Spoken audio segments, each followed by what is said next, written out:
back with you here at McDonough Park, bottom of the second. We apologize for some internet issues as Lane Powell led off the inning with a single to center. Justin Barr just laid down a beautiful bunt single, and it will be Trustin Riley with first and second and still no outs. First pitch to Riley as he squares around a bunt, pulls back, and takes a ball outside, 1-0. Right at the belt. Check your eyes. The 1-0 as Riley will square around early again. This time he will get it down in the air to third, as now Trevor Kunsel will bobble, and he won't have time to throw on to first. So a miscue there by Trevor Kunsel. A quick check of the scoreboard, and H is flashing up there. So we'll put that one down for now as a bunt single by Trustin Riley, as Red Wings now with the bases loaded and still no outs here in the bottom of the second. Brian Knapp will dig in for his second at-bat of the night. He walked to lead off the game and came around to score the only run. First pitch from Rivera to Knapp, taken up high as that one gets to the screen, but a very lively bounce off the netting here at McDonough Park comes right back to catcher Nolan Wilson, so none of the runners can advance, and ultimately it's ball one, 1-0 on Brian Knapp. So 3 singles in a row, 2 of them bunts by Barr and Riley.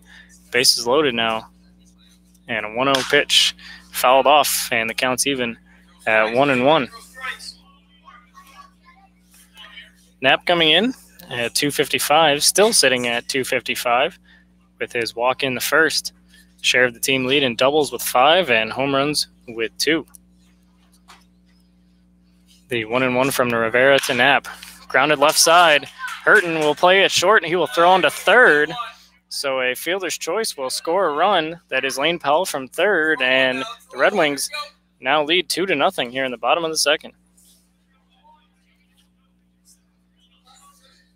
From Ben Lamont, California, shortstop number 29, Tanner Murray. So that will go down as a 6-5 put out. Shortstop William Hurton to third baseman Trevor Kunsel. As now the Red Wings are on top 2-0 with 1 out. Still first and second runners as Tanner Murray will come to the plate. First pitch to him, ripped up the middle, and that'll get through for a base hit. Coming around third is Trustin Riley. The throw to the plate is in time.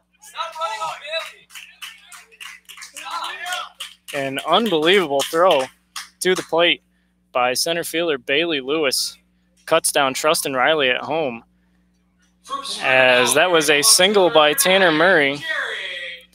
Riley trying to score. Cut down by a great throw as Knapp will move up to second base, and 2 outs here. Still first and second runners after it's all said and done. And still 2-0 Geneva as the would-be third run cut down at home just moments ago on a great throw to the plate by Bailey Lewis. First pitch to Jared Gillis. Breaking ball, called strike. And it's 0-1 now on the native of Smyrna, Delaware.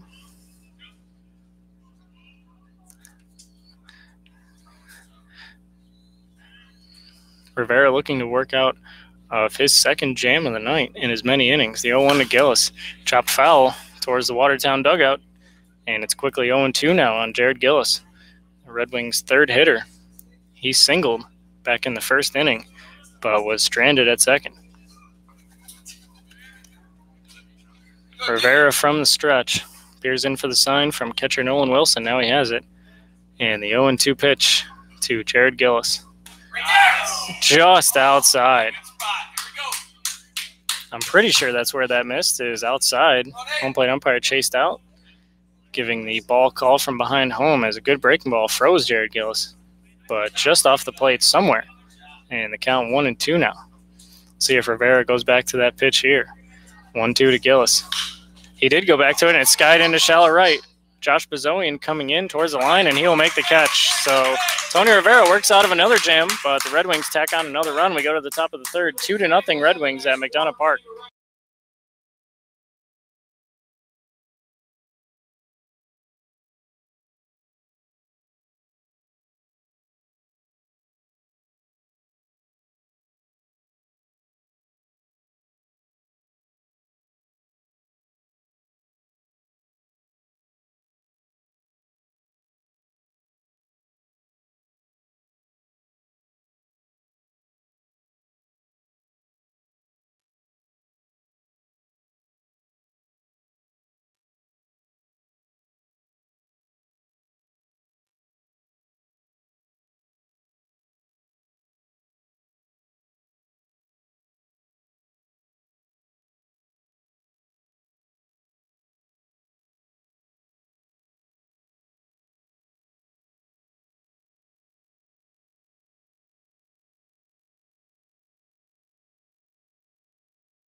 We move to the top of the third. Geneva tacking on a run in the bottom of the second. They now lead 2-0, as it will be 8-9-1 for the Rapids, led off by left fielder Ben Maycock.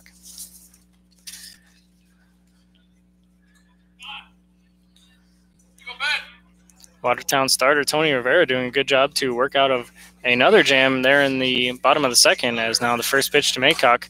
Swing miss from starter Jack Collins.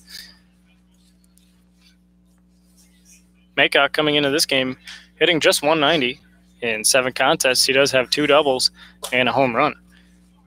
Native of Newington, Connecticut, plays at Division I UConn. The 0-1 to Maycock. Grounded up the middle.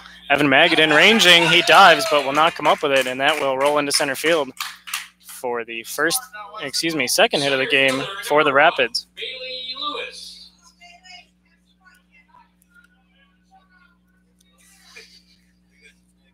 So leadoff single for the Rapids, and now number 9 batter Bailey Lewis will come to the plate. Lewis cut down a run at home plate in the bottom of the second. That was Trustin Riley, and it was an absolute rocket from center field, a perfect throw. And it wasn't even all that close at home. First pitch to Lewis is a breaking ball for strike 1. Have some of the Watertown players behind me scouting pitches, and the way they were talking, that's a normal occurrence for center fielder Bailey Lewis. He throws out a lot of base runners, and I can see why. The 0-1 ripped up the middle. Tanner Murray will dive, and he will not get it. It is into center field for another base hit. As now going to third on a delay was Ben Maycock, and he was thrown out. Trying to catch the Red Wings by surprise was Maycock, and he was cut down at third base. So Watertown gifting the Red Wings a run there, as it will be a single for Bailey Lewis. Maycock will be thrown out at third trying to stretch. And so it will be 1 out with Bailey Lewis on first, and leadoff man Andrew Bacon will come up for his second at-bat of the night. Collins working from the stretch, and he will give a check to Bailey Lewis over at first base. Lewis has 4 stolen bases on the season, has still yet to be caught.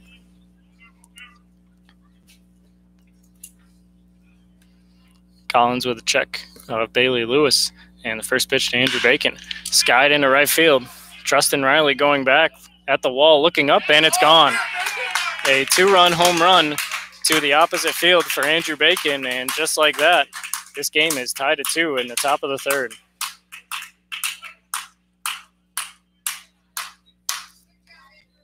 Way to go, kids. Keep it going. Keep it going. Come on, Megan.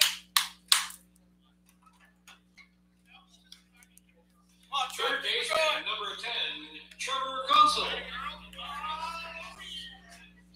So an opposite field 2-run shot just over the Budweiser sign in right center field here at McDonough Park has tied this game at 2, and Trevor Gunsel will come up with still only 1 out. First pitch to him is taken outside for ball 1. So I guess that out at third base made by Ben Maycock trying to stretch from first to third on the single by Bailey Lewis looks even bigger now. 1-0, swung on a miss. Great breaking ball from starter Jack Collins, and the count's even at 1-1. That home run could have been a 3-run home run if Maycock just threw the brakes on at second. 1-1 is taken for a called strike, and it's 1-2 now. Number 2 batter Trevor Gunsel from Cincinnati, Ohio, plays at Division I George Washington University. The 1-2, swing and a miss. Nasty breaking ball from Jack Collins, and Trevor Gunsel is sat down with a swinging strikeout for the second time this evening. Number 6, William Hurt.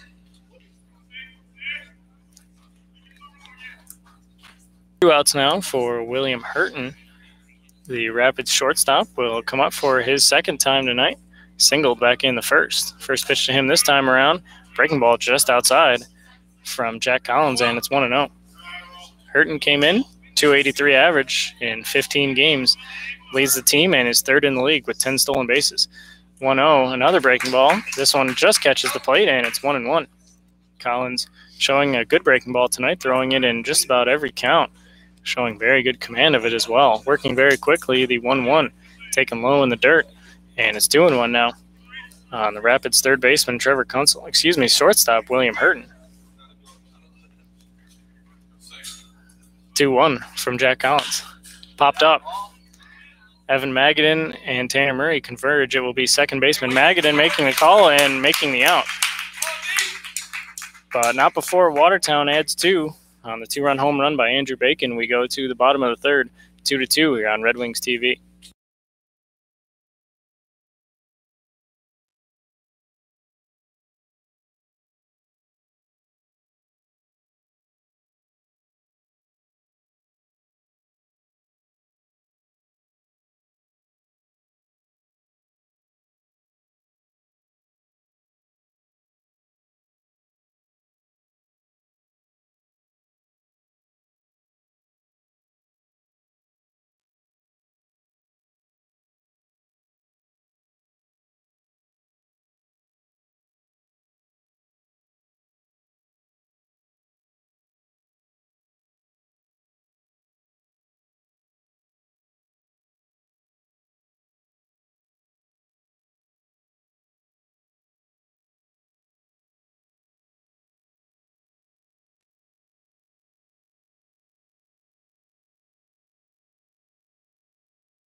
Go to the bottom of the third inning at McDonough Park.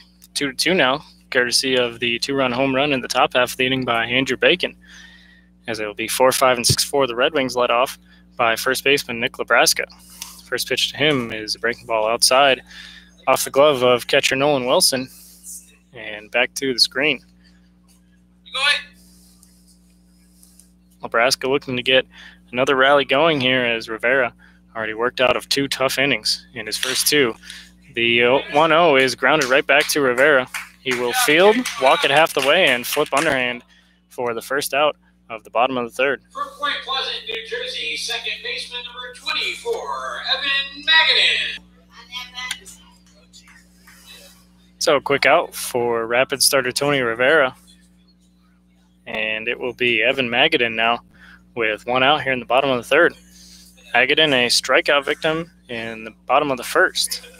As first pitch to him this go-around is taken just up high for ball 1.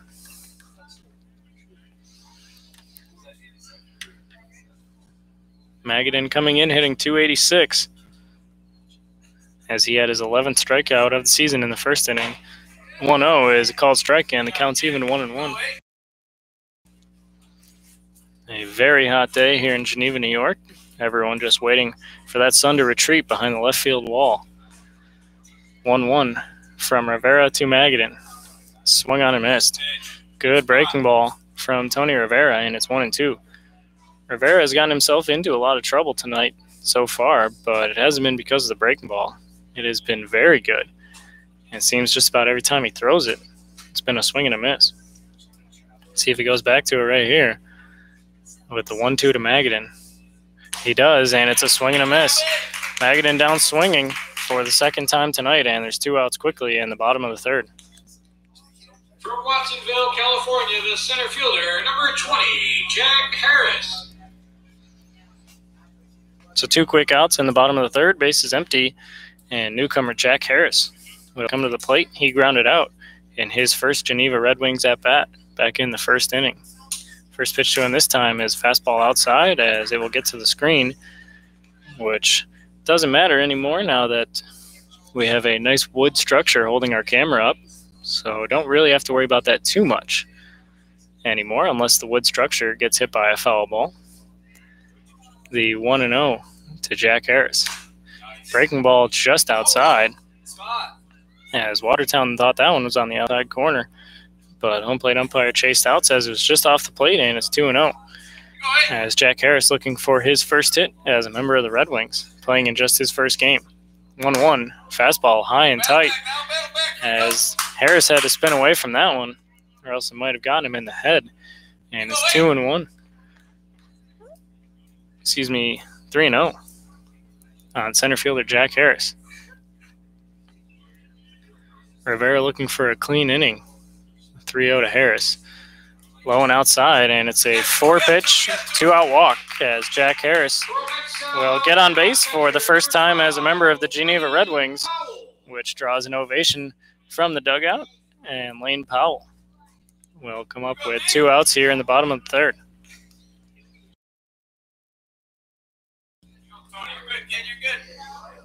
Rivera looking for his first 0 of the night. Surrendered runs in the first and second innings, as he will deal with Lane Powell, singled and scored back in the second. First pitch to him, breaking ball called strike, despite being dropped by catcher Nolan Wilson. He will run over, pick it up, and keep Jack Harris at first base, as that breaking ball has been very good for Tony Rivera so far tonight. So good that it gave Nolan Wilson trouble right there catching it. The 0-1 to Lane Powell. Ripped to short. Hurton fields. Now he bobbles. He'll pick it up and throw into first wide of the base. And safe at first is Lane Powell.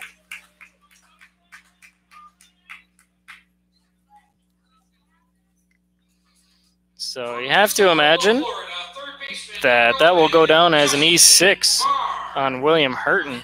Looked like he had it, but it looked maybe it just came up on him at the last second as he bobbled, picked it up, and could not get Lane Powell at first. Now it indeed will be an E6 that will keep this inning going for Justin Barr. First pitch to him, taken outside for ball 1. So first and second runners, 2 outs here in the bottom of the third, as Tony Rivera again has himself in a jam. Thought he might get out of it with a clean inning, getting 2 quick outs, but now he has 2 base runners. The 1-0 taken inside, and Justin Barr now has a 2-0 count. Inning started, Nebraska grounded out back to Rivera, and then Magadan struck out swinging. But since then, it has been a walk to Jack Harris, and now the error by William Hurton. 2-0 to Barr. Taken somewhere for ball 3. Maybe high, maybe in. Looked pretty good, although it does benefit the Red Wings, as the count now 3-0. Third baseman Justin Barr, he singled back in the second on a beautiful bunt. 3-0 from Rivera to Barr. Low and outside, and another 2-out, 4-pitch walk. Issued one to Jack Harris 2 batters ago, and now another one to Justin Barr. And the bases again loaded for the Red Wings, as Trustin Riley will step to the plate, as now catcher Nolan Wilson will go have a chat with his pitcher, try to calm him down. Rivera has gotten himself into some trouble in every inning. Has done a good job minimizing it, as he's only surrendered 2 runs, but Trustin Riley now, bases loaded, looking to possibly break this one open. First pitch to Riley. Fastball up high, ball 1. As Rivera looking like he's having some command issues here after getting the first 2 outs rather easily. The 1-0 to Trustin Riley. Called strike on the inside corner at the knees, and it's 1-1. Riley coming in, just 2 RBIs on the season. Would love to add to that right here. Rivera coming set, and the 1-1 to Trustin Riley. This one low and in, and it is 2-1 on the Red Wings right fielder, as he tried to go back to the same spot he went with the pitch before. It came just a little bit inside. And Riley in the driver's seat now. 2-1. Taken up high, and it's 3-1. So the control has eluded Tony Rivera as he takes a walk behind the mound, tries to gather his thoughts, and tries to come back with a strike here, in danger of walking in a run. 3-1 on Trustin Riley. Deep breath from Rivera. Has a sign and comes set. The 3-1 pitch to Trustin Riley. Taken for a strike. And it's 3-2 as that pitch just catching the outside corner, but it looked like Riley was taken all the way, and why not? As Rivera struggling to find the zone, but 3-2 now, 2 outs, bases loaded. Runners will be off at the pitch, and here it comes. Breaking ball up high, ball 4. As Tony Rivera walks in a run, Geneva now on top 3-2, and the base is still loaded for designated hitter Brian Knapp. From Redwood City, California, the designated hitter number 14, Brian Knapp. So 2 quick outs for Tony Rivera, but a walk, an error, and then 2 more walks. Coming back to bite him, as that run will be unearned. But it will count nonetheless, as the Red Wings now on top 3-2. First pitch to Brian Knapp, way up high. And it's 1-0. Rivera with another walk behind home, now stretching out a little bit, as his command is just kind of disappeared here in the bottom of the third. Knapp 0 for 1 on the day. Awaits the 1-0 pitch. Chopped foul towards the Red Wings dugout, as that one was right down the middle from Tony Rivera, maybe just trying to get one over, as he did a good job there, and the count even 1-1.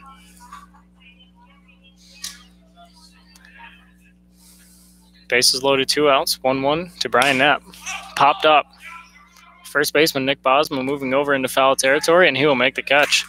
So the Red Wings leave the bases loaded. We move to the top of the 4th, and it is 3-2, Geneva on top.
We move to the top of the 4th at McDonough Park.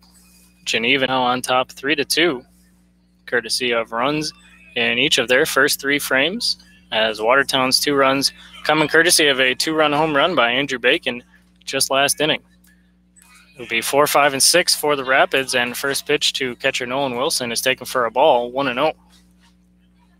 Wilson coming into this one hitting .245, but he does lead the team in walks, triples, and shares the team lead in runs. The 1-0 is taken for a strike, and it's 1-1.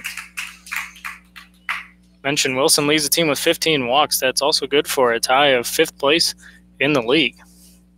1-1 to Wilson, swing and a miss. About a day late on that fastball from Jack Collins, and it's 1-2.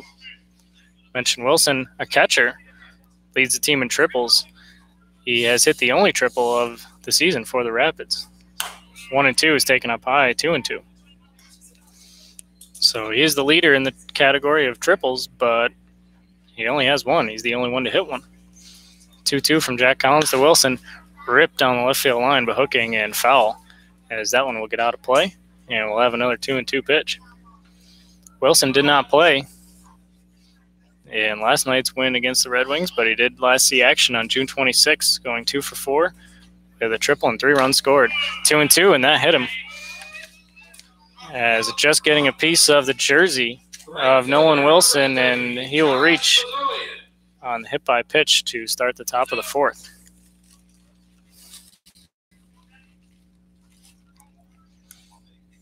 So not exactly what you want to do if you're Jack Collins with 2 strikes. Trying to go inside with the fastball, just got a bit too far inside. As now Josh Bazonian will hit with Nolan Wilson on first. First pitch to him is a breaking ball in the dirt. Good block by catcher Lane Powell, and it's 1-0 on Bazonian, native of Chino Hills, California. Plays at Division II Union. Came into this game hitting .311 in 12 games. 1-0 is taken just outside. As Jack Collins gives a little shake of the head. Can't say I blame him, as the zone can safely with a dive. Mentioned Watertown leads the league in stolen bases. And doesn't have many. He's not one of the players that steals a lot. 2-0 on the outside corner for strike one, and it's 2-1 now on Bazonian. Mentioned Wilson doesn't run. He has not stolen a base. He's only tried once, and he was thrown out. 2-1 to Bazonian. Chop to third, but that will kick foul, as Justin Barr will move over, get it in foul territory, and the count now 2-2 on Josh Bazonian. Bazonian also not seeing action last night, but coming in hitting .311. Mentioned Watertown's second in the league as a team in batting average, hitting .289 collectively. Watertown's second in the league as a team in batting average, hitting .289 collectively. Collins from the stretch, the 2-2 to Bazonian, chopped foul, as that got a piece of, it looked like, the back leg of Bazonian, and the count will stay 2-2 as Lane Powell will go retrieve the ball. Home plate umpire Chase Stout will wipe off the plate to give Bazonian a couple extra seconds to shake that one off, as the big right-handed batter will dig back in and await another 2-2 from Red Wing starter Jack Collins. Collins a long look in. He has a sign, and the 2-2 to Bazonian. In the dirt, ball 3, another good block by catcher Lane Powell to keep that one in front of him, as he had to shoot to his right all the way into the other batter's box, and did a good job to keep that one in front of him, as the count now 3-2 on right fielder Josh Bazonian. 3-2 Geneva, top of the fourth, no outs. Nolan Wilson on first, and 3-2 pitch taken down low for ball 4. And the Rapids have 2 runners on with no outs, courtesy of a hit by pitch. And now a walk from Josh Bazonian. So that will prompt a talk from catcher Lane Powell, as Nick Bosma will step to the plate with 2 on and no out here in the top of the 4th inning. Bosma flew out to center back in the 2nd inning, as he comes into this game hitting .256 in 14 games, 2 doubles, 2 home runs, and 11 RBIs.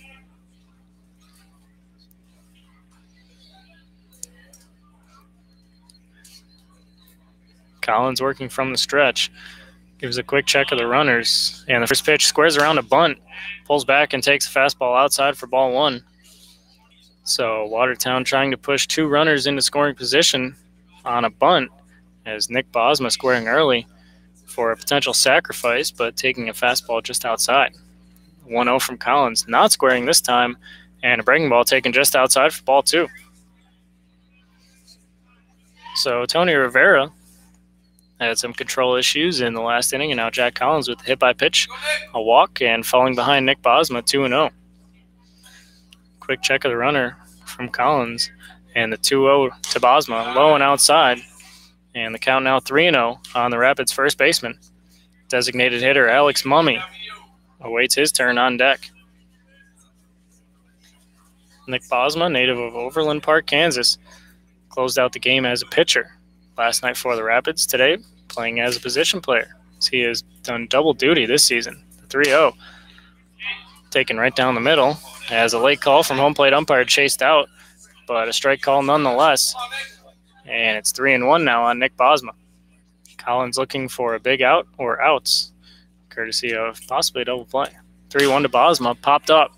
First baseman Nick Lebraska moving over into foul territory as he will get under it and make a catch for a huge out for starter Jack Collins as Nick Bosma pops up to Nick Lebraska on a 3-1 count. Number 21, Alex Mummy. So a huge out for Red Wing starter Jack Collins. Still first and second, now 1 out. As designated hitter Alex Mummy will step to the plate. Comes into the game hitting .318 and owns a share of the team lead with 3 home runs. He grounded out to third, back in the second. First pitch to him this time around is a breaking ball taken outside for ball 1. Mummy last night in the Rapids 3-2 win over the Red Wings was 1 for 2 with a double, and he also added a walk. A long look in from Jack Collins and the 1-0 to Alex Mummy. Called strike on the outside corner. Mummy doesn't look the call, but it's 1-1 now on the designated hitter. Mentioned Watertown steals a lot of bases. Not too much speed on base right now with Wilson and Bazoian. Still keeping them close are the Red Wings, though, and the 1-1 is fouled off, and that will get out of play. And it's 1-2. Collins allowing leadoff base runners in the form of Wilson and Bazoian on a hit by pitch and a walk. A big pop out by Nick Bosma, and now 1-2 on Alex Mummy as Jack Collins hunting another big out here. Check of the runner at second. Another check and the 1-2. Swing and a miss. He got him on a breaking ball. And a huge out from Jack Collins as now there are 2 down, still 2 on, and left fielder Ben Maycock will come to the plate. Left fielder number 25, Ben Maycock. So 2 leadoff base runners for the Rapids as Jack Collins looking to work out of the jam. Got a big pop out from Nick Bosma, a strikeout of Alex Mummy, and now left-handed hitter Ben Maycock will step to the plate. Coming in hitting just 190. He did single just last inning in the third. First pitch to him from Jack Collins. Grounded right side. Nick Lebraska moving over. Good pick. He will flip to Collins covering for the third out of the inning. So 2 leadoff base runners are erased as Jack Collins works out of the jam. We go to the bottom of the 4th. 3-2 Red Wings on Red Wings TV.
We move to the bottom of the 4th inning here in McDonough Park.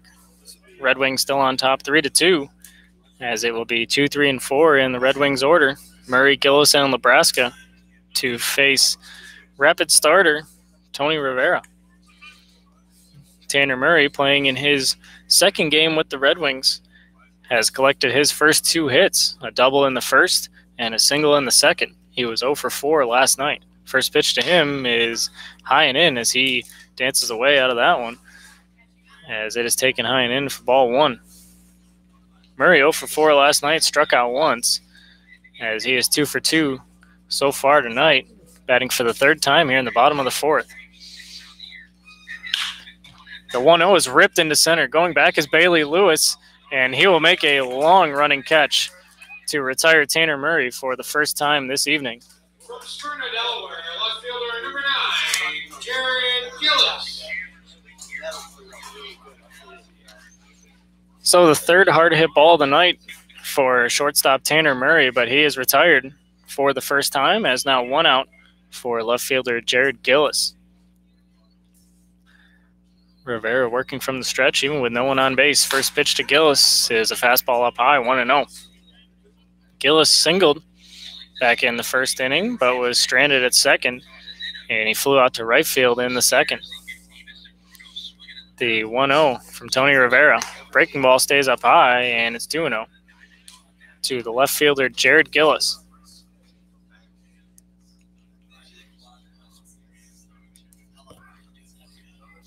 Gillis came in hitting .346 in 13 games, and the 2-0 from Rivera. Fastball up high, and it's 3-0.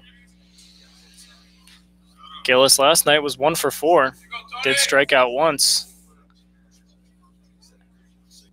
as he comes in with 18 hits on the season, has only struck out 6 times in 13 games.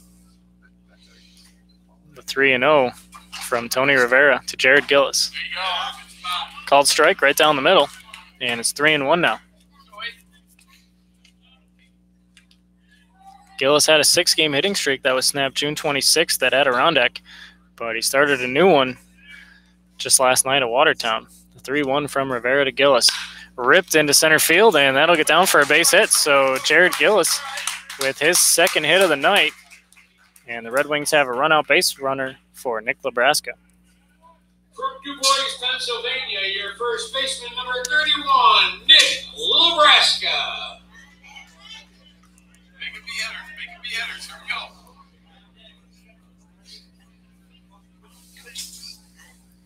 So a 1-out single for Jared Gillis, and now cleanup man Nick Lebraska will step to the plate 0 for 2 on the day.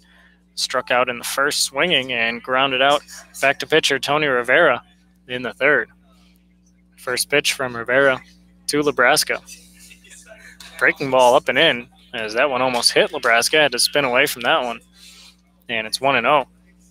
Lebraska coming in leading the team with his .391 average and 25 hits. Also holds the team lead with 13 RBIs. The 1-0 to Nick Lebraska. Chop left side, coming on his third baseman Kunzel. He will have to barehand and throw into first, just getting Nick Lebraska. As a good play there by third baseman Trevor Kunzel. A tough hop. He had to barehand at the last second as it kicked to his right. As he barehanded through onto first to get Nick Lebraska, Jared Gillis will move up to second on the ground out, as now the Red Wings have a 2-out runner in scoring position for second baseman Evan Magadan. Rivera checking Gillis at second. Another look, and the first pitch to Magadan. Fastball up high, and it's 1-0. Magadan, a strikeout victim, swinging in the first and the third, as he is 0 for 2 on the day. Came in with only 10 strikeouts on the season in 14 games. The 1-0 outside, and it's 2-0.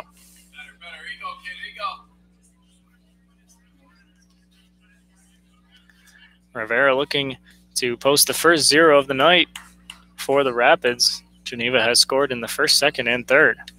Gillis off of second. The 2-0 pitch to Evan Magadan.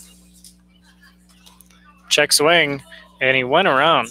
Said home plate umpire chased out. As Magadan doesn't like that call, neither does the Red Wings dugout. But it's 2-1 now on Evan Magadan, as that was a breaking ball in the dirt. Megadon looked like he started to swing. I thought he held up, but home plate umpire chased out saying he went around. The 2-1 from Tony Rivera. Ripped to second, but caught by second baseman Andrew Bacon for the final out of the inning. So we go to the top of the fifth. Still 3-2 Red Wings here at McDonough Park.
Evan Carr back with you here on Red Wings TV. We move to the top of the fifth inning.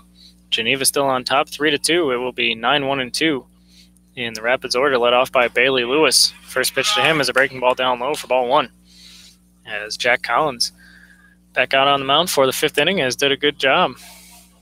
As time is called before that pitch, as home plate umpire chased out, pats his chest, saying that one's on him as he wasn't quite ready. As Jack Collins has been working very quickly all night. And we'll have another 1-0 offering from Jack Collins.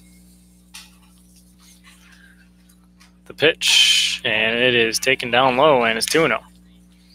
Saying Collins has done a good job limiting the runs from Watertown, only giving up 2 through 4 innings as they came in with a stacked offense. As the 2-0 is chopped, that one is called foul very late by home plate umpire chased out as the Red Wings thought that ball bounced off the plate and stayed fair, but ultimately chased out saying it caught a piece of Bailey Lewis and bounced into play. So just a strike, and the count now 2-1. It's entering Watertown with a very high power offense, second in the league in team batting average at 289, first in runs scored with 155. The 2-1 is skied into center. Jack Harris moving back into deep center field, camps under it, and makes a catch for the first out of the inning. Second baseman, number 2, Andrew Bacon. So Bailey Lewis retired on the flyout center fielder Jack Harris, and now Andrew Bacon will step to the plate, bases empty, and 1 out. Bacon's 2-run home run back in the third has provided the only 2 runs of the game for the Rapids as first pitch is fouled back into the netting, and it's 0-1 now. A home run for Bacon was Watertown's 21st of the year. They are second in the league in that category. 0-1, breaking ball taken down low, and it's 1-1. In addition to the 2-run home run by Bacon, he also struck out looking to lead off the game in the top of the first. 1-1. Sky to center. Left center is now Gillis moving over, and the left fielder will make the catch as Bacon let out a pretty audible noise when he hit that pitch. Thought he may have had another chance to hit another home run, but just missing it and flying out to left is Bacon for the second out here in the top of the fifth as third baseman Trevor Kunsel will step to the plate. Kunsel 0 for 2 on the day, strikeout victim in the first and third. First pitch to him popped up, but that one will get out of play, and it's 0-1 on the Rapids third baseman.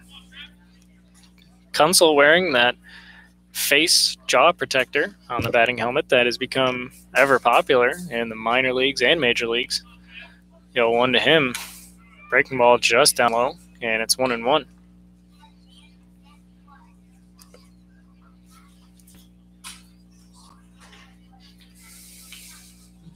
Collins peering in for his sign, and the 1-1 breaking ball just missed, and it's 2-1 on Trevor Kunsel. Came in hitting .318. He was 2 for 3 with an RBI in last night's Rapids win over the Red Wings. 2-1 swing and a miss. Kunsel took a huge hack at that pitch, but came up empty on a good breaking ball, and it's 2-2. Collins looking to set Kunsel down on strikes for the third time. The 2-2 pitch just outside.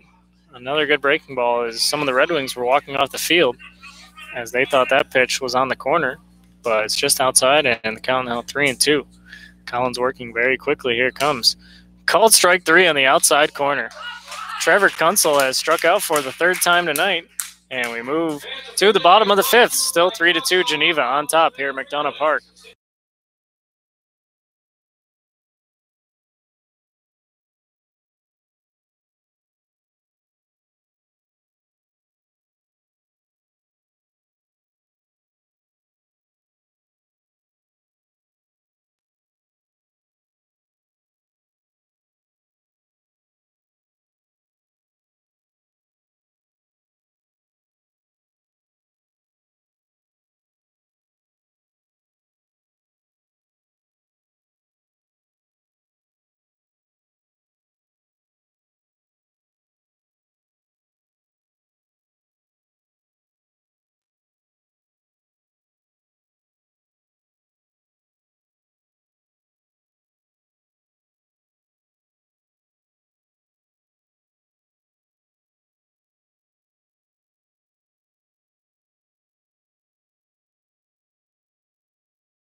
We move to the bottom of the fifth inning here at McDonough Park.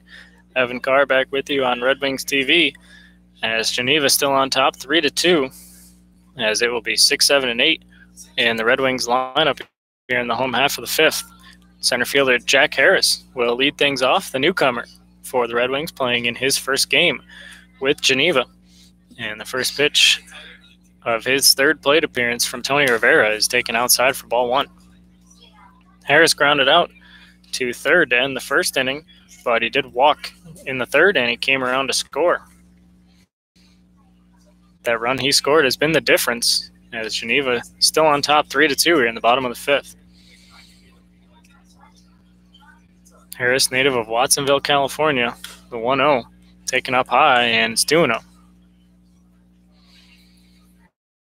Harris plays at Division II San Francisco State. Hit .290 as a sophomore in 52 games. He started all 52 of them. 2-0 from Rivera to Harris. Taken down low in the dirt, and it's 3-0. As Rivera, seems like his control comes and goes. Geneva just on top 3-2, but 3-0 on the first batter of the bottom of the fifth, Jack Harris. And here's the pitch. Low and outside, and a leadoff walk on 4 pitches for Jack Harris, his second walk of the evening as a leadoff base runner for the Red Wings.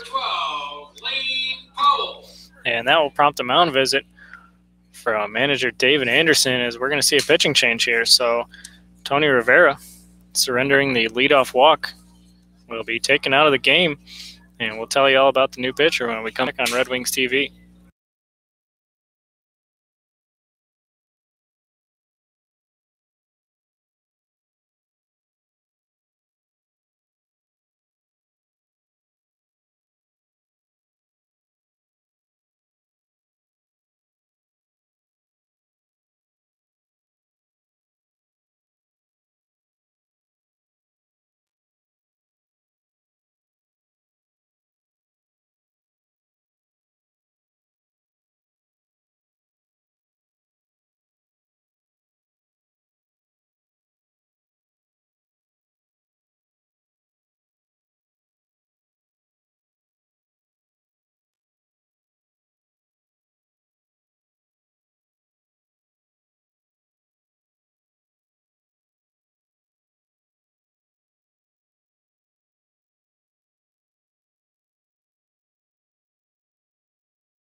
So a leadoff walk for the Red Wings has seen Tony Rivera's night come to an end, as a new pitcher will be, as he is a right-hander wearing 24. That number usually worn by Nick Mulligan. At least that's what the roster says, but alas, it is David Marmon coming into the game.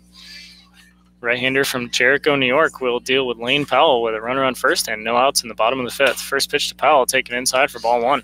That's a nice pitch, kid. That's a nice pitch. Marmon on the year has appeared in 4 games. He does have a save, but he's 0-0 with an 8.67 ERA. The 1-0 to Lane Powell. Swing and a miss. Huge hack at the fastball, and he comes up empty, 1-1.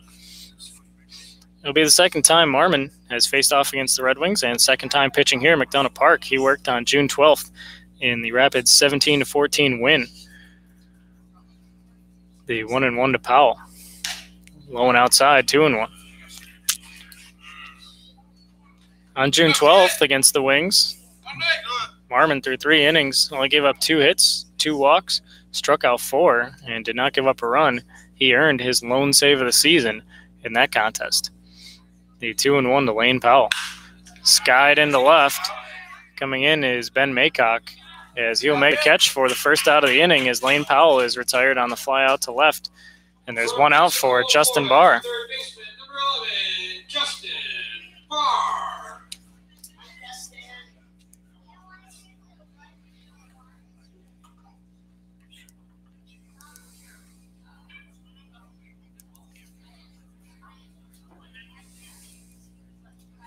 So a runner still on first now, 1 out for Justin Barr as he'll face new pitcher David Marmon. First pitch is ripped into left center field, and that'll get down for a hit and roll all the way to the wall. Jack Harris is being sent around third, and he can basically walk home, as now going for a triple is Barr, and he dives in safely at third. Justin Barr will score Jack Harris and extend the Red Wings lead to 4-2 in the bottom of the fifth. From Harrisburg, Pennsylvania, the right fielder, number 21, Trustin Riley. So that is Barr's second triple of the season. He now leads the team in that category as they only have 3 altogether. And he sits at third with still just 1 out now for right fielder Trustin Riley. First pitch to him, fastball taken up high for ball 1. So Justin Barr jumping all over that first pitch fastball, sending it deep into the left center field gap for his second triple of the year. As now the 1-0 to Trustin Riley is taken for a strike, 1-1.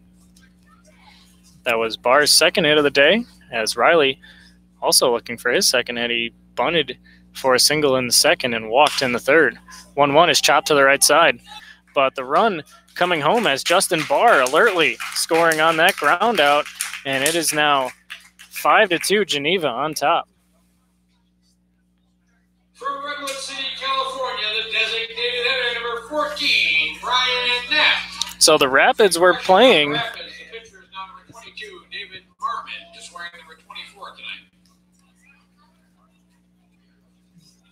So the Rapids were playing their infield in, looking to cut the run down at home as the first pitch to Knapp is taken low and in for ball 1.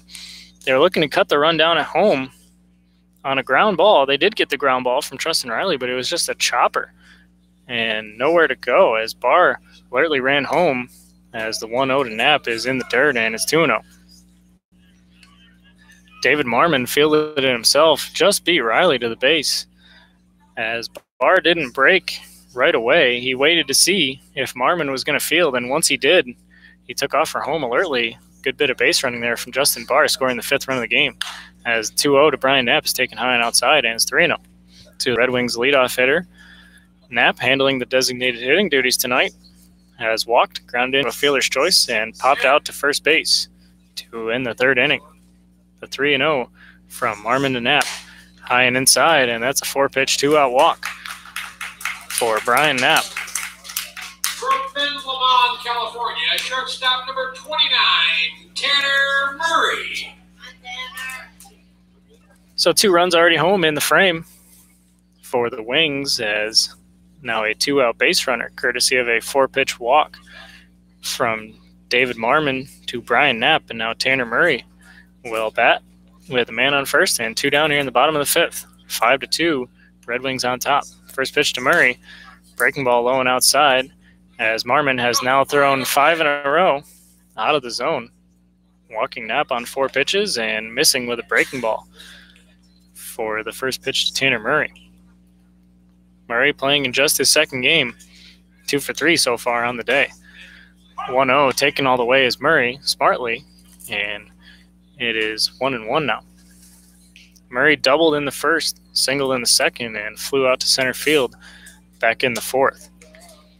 Came into the game hitless, so the 2 hits he has picked up tonight, the first 2 of his season. 1-1 runner goes, pitch is skied into left center. Left fielder Ben Maycock ranging over, and he will make the catch for the final out of the inning, but not before the Red Wings strike twice, and they extend their lead to 5-2 as we move to the top of the 6th here at McDonough Park.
We go to the top of the 6th there at McDonough Park. Evan Carr back with you on Red Wings TV.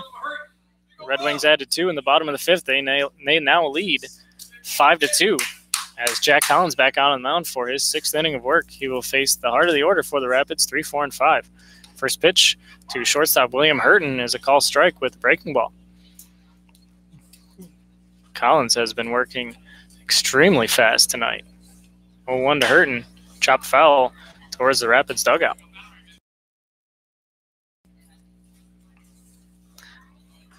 So Lane Powell will get a new baseball from home plate umpire Chase Stout. Throw it out to his pitcher, Jack Collins, who has an 0-2 count on number 3 batter, William Hurton, who is 1 for 2 on the day. The 0-2 to Hurton.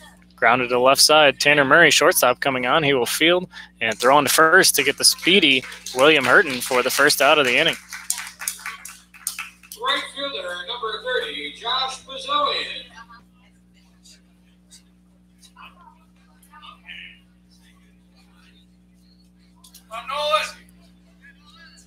So Hurton grounds out for the first out of the top of the 6th, and now cleanup man catcher Nolan Wilson will step to the plate. 0 for 1 on the day is Wilson as he rips the first pitch to short. Fielding it on a hop is Tanner Murray, and he will throw across for the second out of the inning. So 2 batters and 2 ground outs to short. As now Josh Bazoian will step to the plate now with 2 quick outs. Here in the top of the 6th, Jack Collins. Not only is he working extremely quickly in between pitches, but he is pitching very effectively. A lot of weak contact from the Rapids. Only one really solid hit ball, and that was the home run by Andrew Bacon. First pitch to Josh Bazoian, a good breaking ball for strike 1. It's another thing Collins has done. He has thrown that breaking ball in any count for a strike whenever he wants to. 0-1, another breaking ball, and a good one. As Bazoian way out in front of that one, and it's 0-2 now on the Rapids right fielder. And before I'm done saying that, Collins in the windup, the 0-2. Another breaking ball. This stays just up high, and it's 1-2. Can barely even tell you what's going on before Collins is ready to throw his next pitch. 1-2 to Bazoian in the dirt, and it's 2-2. So I guess when you're facing a very good hitting team like Watertown, you have to do something to throw off their tempo maybe screw him up a little bit, as Collins has done just that tonight. The 2-2 to Josh Bazoian. Swung on and missed. He got him with the breaking ball for the third out of the inning. So a clean inning for starter Jack Collins. We go to the bottom of the sixth. 5-2 Geneva here at McDonough Park.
We move to the bottom of the sixth there at McDonough Park. 5-2 Red Wings on top, as the sun looks like it's starting to finally retreat behind the trees beyond the left field fence, which is a welcome sight for everyone here at McDonough Park, players and fans alike, as it was absolutely scorching hot today, but starting to cool off now as the sun goes down. It'll also give you a little bit better of a view on our video broadcast, as new pitcher in the game now for Watertown. It will be left-hander Cam Guarino. First pitch to Gillis. Leading off the inning is a called strike at the knees. It'll be 3, 4, and 5 for the Red Wings. Gillis, Nebraska, and Magadan to face the lefty, Cam Guarino. 0-1, foul back, and it's 0-2 now on Jared Gillis. For Guarino, it will be his 7th appearance of the year. 2-1 with a 3.52 ERA. 6 appearances, all in relief for the native of Falmouth, Maine. 0-2 to Gillis is chop foul, as he just got a piece of that breaking ball from Guarino, and it's still 0-2. Guarino pitches at Division II, University of New Haven, where as a freshman he was in 13 games, 0-0 with a 3.68 ERA. 0-2 to Gillis, grounded right side.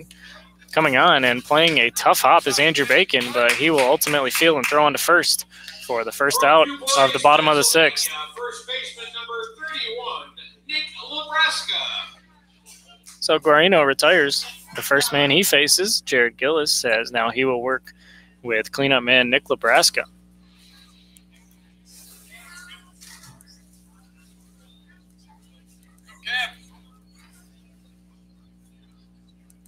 Nebraska coming into this at-bat 0 for 3 on the day.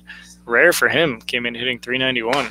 First pitch of this at-bat is a called strike, and it's 0-1. Nebraska working with a 4-game hitting streak, and that is in jeopardy right now as he is 0 for 3. The 0-1 taken up high, and it's 1-1. Nebraska last night was 1 for 4. That snapped a stretch of 3 consecutive games where he had multi-hit performances. 1-1. Rip to the right side. Andrew Bacon will field and throw on to first for the second out of the bottom of the sixth.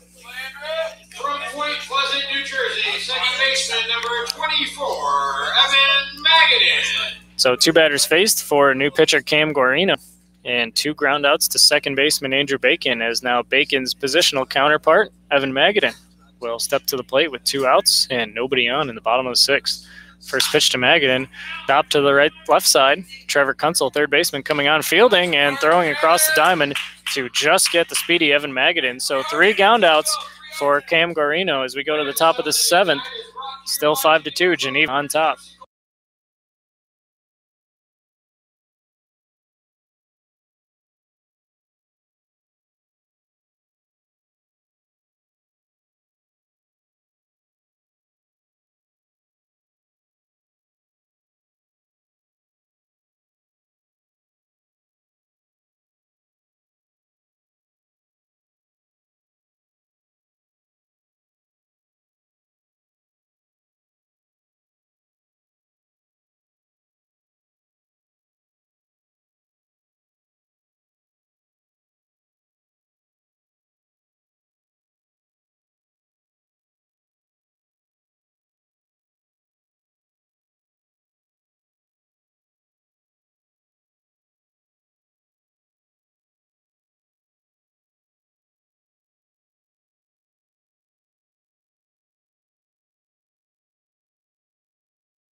Evan Carr back with you here on Red Wings TV. We move to the top of the 7th inning.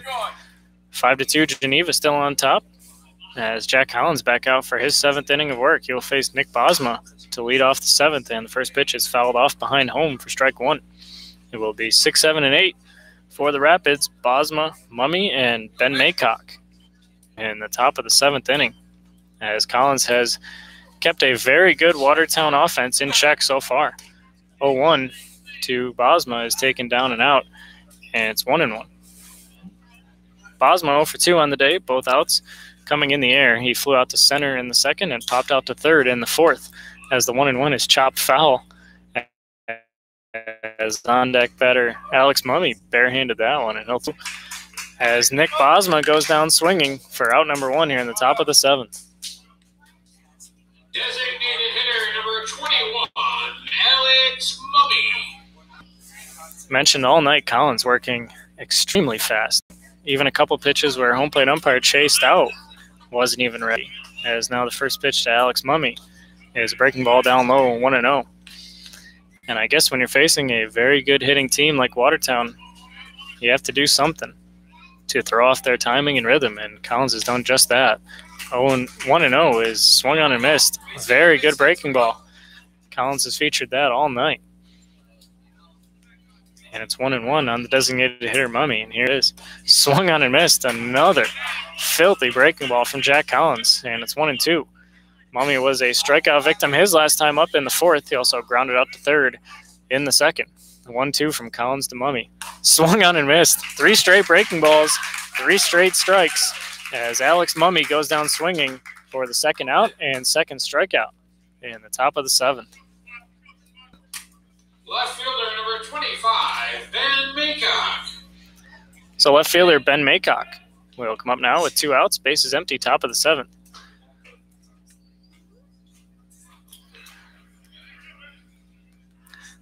As Jack Collins now with 8 strikeouts through 6 2/3 innings, as he will deal with the left fielder. First pitch to Maycock, low and in, and it's 1-0.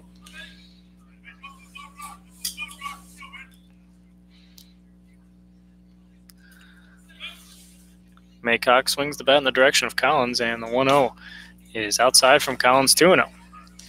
Collins came in with just 17 strikeouts in 20 innings, but he has upped that number by a lot tonight. He has 8 so far, 2 in this inning. 2-0, taken at the knees for strike 1, and it's 2-1 now on Ben Maycock. It's the first look at Collins for the Watertown Rapids, and so far they can't figure him out. 2-1 is fouled off behind home, and Collins working back from a 2-0 count to even it at 2-2 with 2 outs, as he is looking to strike out the side for the first time tonight here in the 7th inning. From the windup, the 2-2 to Maycock. Broken back, grounder to 2nd, although Nebraska will come, cut off Magadan and field and flip to first as Jack Collins was covering. So a 3-1 put out for the final out of the inning here in the 7th as we go to the bottom of the 7th, 5-2 Geneva on top.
We move to the bottom of the 7th inning at McDonough Park as Geneva carrying a 5-2 lead into the 7th inning stretch as Cam Guarino back out for his 2nd inning of work for Watertown delivers a first pitch ball to Jack Harris. Harris 0 for 1 on the day, has walked twice in his Red Wings debut, and the 1-0 taken outside 2-0. Harris grounded out to third back in the 1st.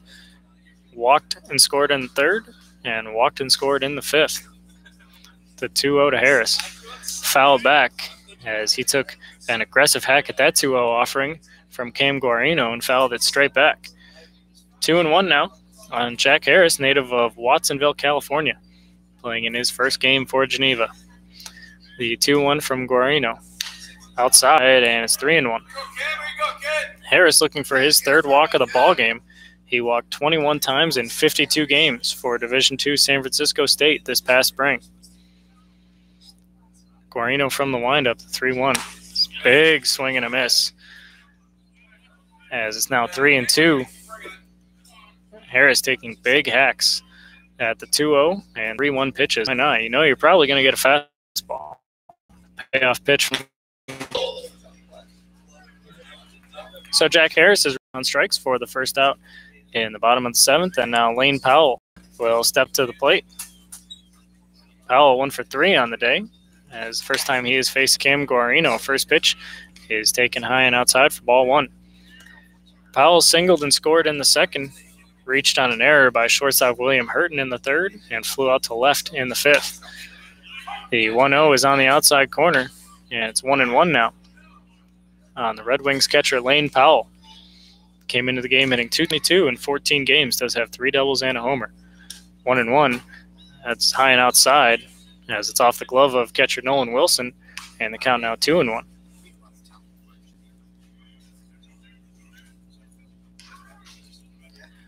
Guarino working from the windup. The 2-1 to Lane Powell, way up high, and it's 3-1 on the Red Wings catcher. Guarino has worked 3 ball counts on the first 2 batters at the bottom of the 7th. He got Jack Harris to strike out, and a 3-1 to Lane Powell. Taken on the outside corner as Lane Powell took a step in the direction of first base, but home plate umpire chased out, said, "Come on back," and it's 3-2. From the windup, the payoff pitch from Guarino to Powell. Swung on and missed. Got him on the fastball. And 2 strikeouts in 2 batters for Cam Guarino, as he will now deal with Justin Barr. Barr 2 for 2 on the day. Reached on a bunt single in the 2nd, walked in the 3rd, and tripled in the 5th. First pitch is a called strike from Cam Guarino. That triple in the 5th plated a run, and it was on the first pitch from David Marmon that he saw in that at-bat. The 0-1 is chopped to the left side. Fielding is pitcher Cam Guarino, and he makes a nice play to throw on to first to retire Justin Barr. We move to the top of the 8th inning. Geneva still on top, 5-2 here at McDonough Park.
We move to the top of the 8th inning here at McDonough Park. Evan Carr back with you on Red Wings TV. Jack Collins back out for the 8th inning. He has been pitching extremely well tonight. He will face 9-1-2, and the Rapids order led off by center fielder Bailey Lewis. First pitch to him is a breaking ball in the dirt for ball 1.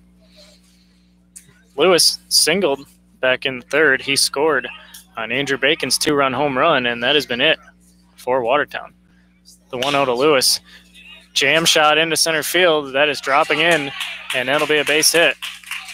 As a little blooper will fall in, and Bailey Lewis leads off the 8th inning with a single.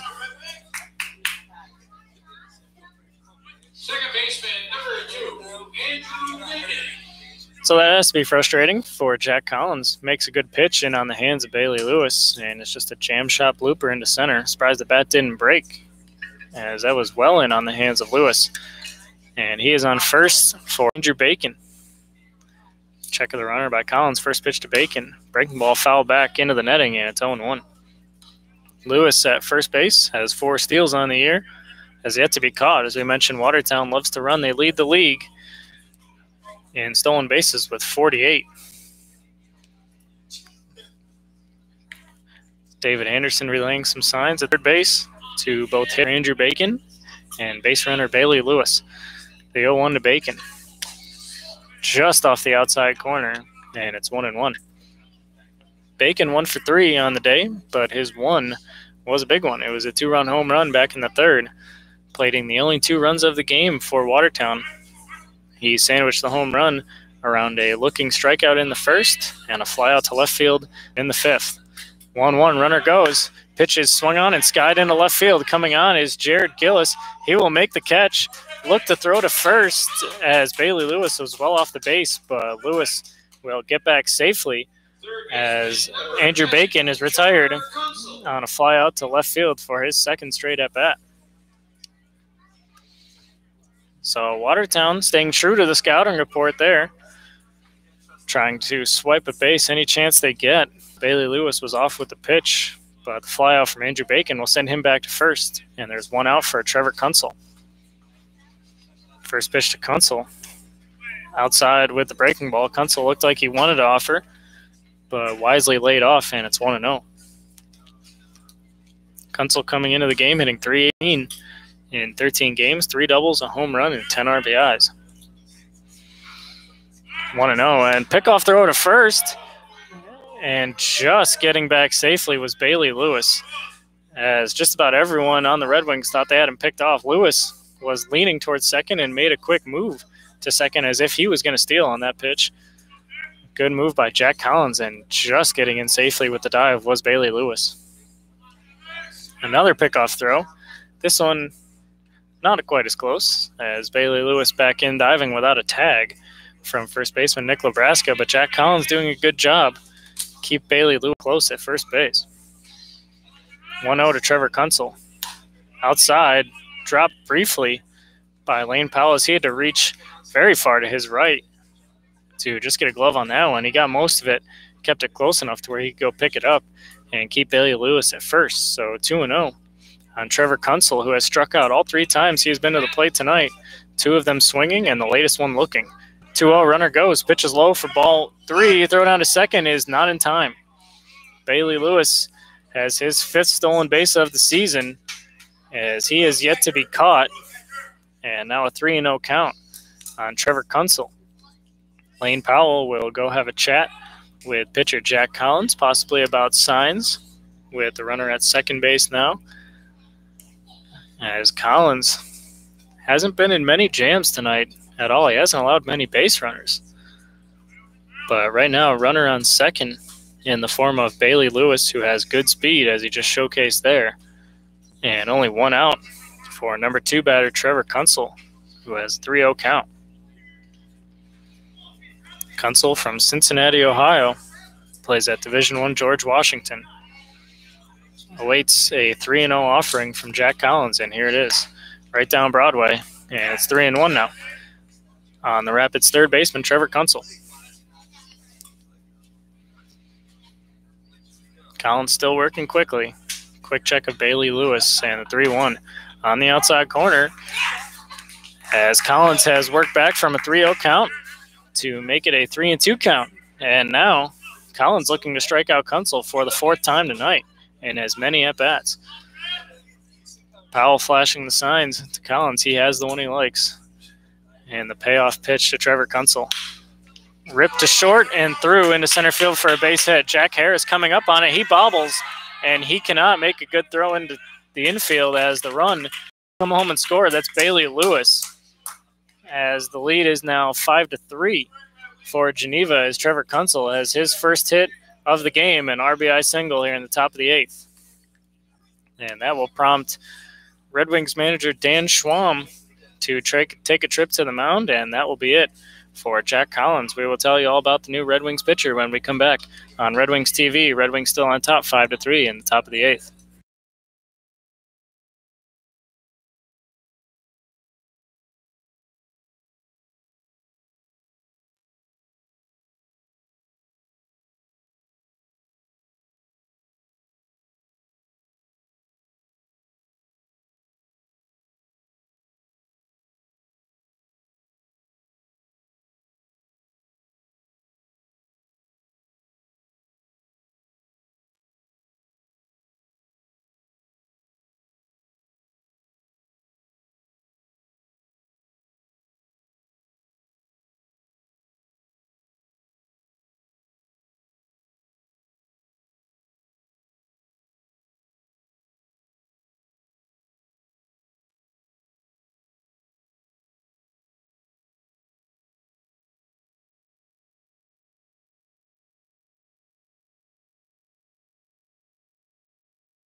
Evan Carr back with you here on Red Wings TV. New pitcher in the game for the Red Wings will be right-hander number 2, Joey Haas, the side-arming righty from Camden, Delaware.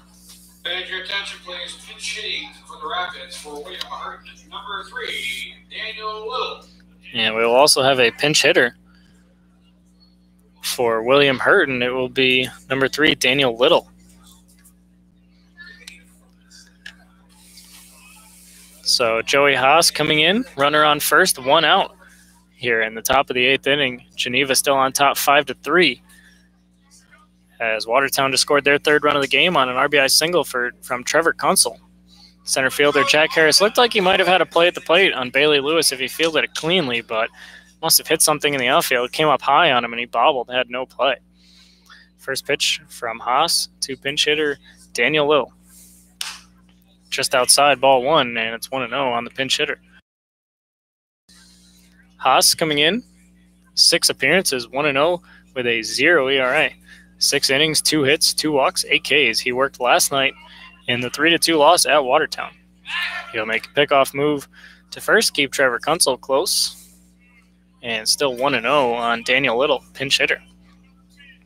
Last night in Watertown, Haas worked an inning, didn't give up a hit or a walk or a run, struck out 2 and 4 batters faced. 1-0 to Daniel Little. Fouled off, and that'll get out of play and even the count at 1-1. Little coming on for shortstop William Hurton. Hurton was 1 for 3 on the day, but being lifted in favor of Daniel Little. Comes in hitting .284. 1-1. Skied foul again, and it's 1-2 on the pinch hitter Daniel Little from Nicholasville, Kentucky. He has played in 17 of the Rapids' 20 games coming in. He was 1 for 4 in last night's win against the Red Wings.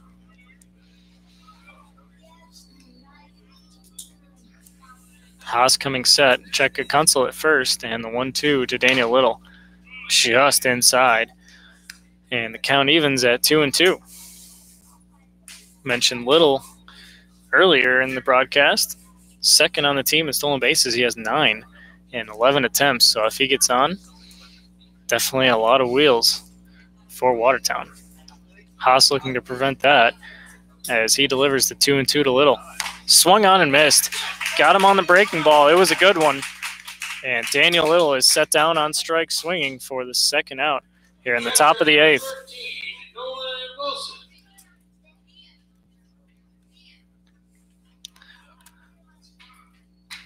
So a big strikeout in relief by Joey Haas coming in for Jack Collins. As now Nolan Wilson, cleanup man, will bat against the side-arming right-hander. First pitch from Haas to Nolan. Skied in the air, deep left field.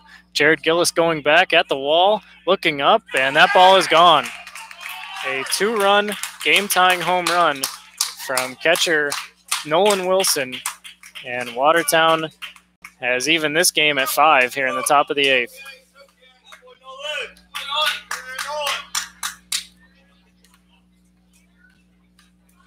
Right fielder, number 30, Josh Bazovian.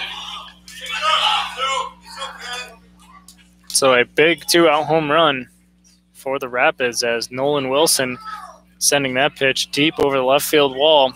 And we have a brand new ball game here in the top of the 8th, 5-5, as Josh Bazovian will dig in. First pitch to him is a fastball called strike, and it's 0-1. So Jack Collins, who pitched extremely well, cannot get the win here tonight as starters now have been removed from any chance of getting a decision as the 0-1 is taken on the outside corner for strike 2. Bazovian 0 for 2 on the day, pop out, a walk, and a strikeout as he has an 0-2 count here in the top of the 8th against reliever Joey Haas. The 0-2 pitch grounded up the middle right through the legs of Joey Haas, and that'll get into center field for a 2-out base hit. First baseman, number 33, Nick Bosma. So a 2-out, 2-run home run by Nolan Wilson, and now a 2-out single by Josh Bazovian right through the 5-hole of pitcher Joey Haas, as now Nick Bosma will step to the plate with one on and 2 outs. First pitch to Bosma, taken on the outside corner, and it's 0-1. Bosma on the day flew out to center, popped out to third, and struck out swinging just last inning. This will be the first time he sees Joey Haas tonight, as the side-arming righty will deliver the 0-1 pitch. Good breaking ball, called strike 2 at the knees, as that one froze Bosma. And it's 0-2 now on the Rapids first baseman. Haas looking to get out of the inning with limited damage. The 0-2 to Bosma. Swung on and missed. Nasty breaking ball gets Bosma for the final out of the 8th. But not before the Rapids strike 3 times, including a 2-run home run from catcher Nolan Wilson. We go to the bottom of the 8th, 5-5 between the Red Wings and the Rapids.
Evan Carr back with you here on Red Wings TV. We move to the bottom of the 8th inning. Watertown striking 3 times in their half of the 8th to tie the game at 5, as we have a brand new ball game. And Trustin Riley will lead things off in the home half of the 8th. First pitch is taken low and outside for ball 1, as reliever Cam Guarino back out for his 3rd inning of work. Faced 9-1-2 this inning for the Wings, and the 0-1 to Riley ripped up the middle, and that'll be a base hit into center field.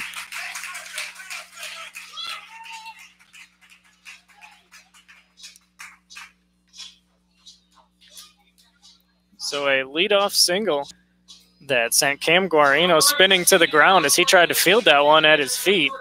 Couldn't get a piece of it, as that one was a rip up the middle, as Trustin Riley on base to start the 8th. Leadoff man Brian Knapp will come up now. We'll see if he squares around a bunt. He does. First pitch, and he gets it down. It's a beauty. Down the first base line, Guarino picks it up, makes a good play to throw out Brian Knapp at first base for the first out of the inning. Trustin Riley moving up to second on the play.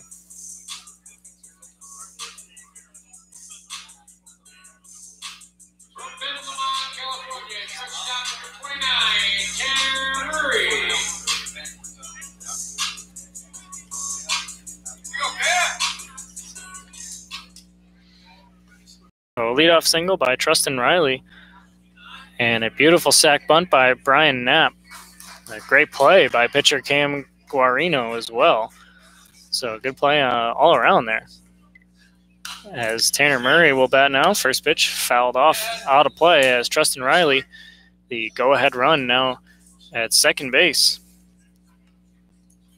And new Red Wing Tanner Murray looking to be the hero. Murray 2 for 4 on the day, as he awaits the 0-1. Here it is from Guarino on the inside corner, and it's 0-2. Murray, I mentioned, played last night in the loss, was 0 for 4. Tonight picking up his first 2 hits. Those came in the first 2 innings, a double and a single. He later flew out to center and flew out to left.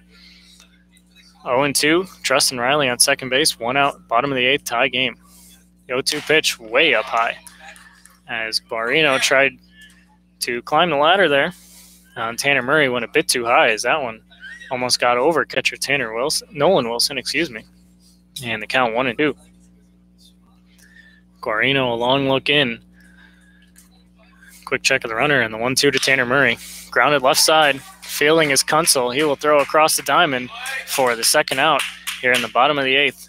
Trustin Riley cannot move up from second on that ground out.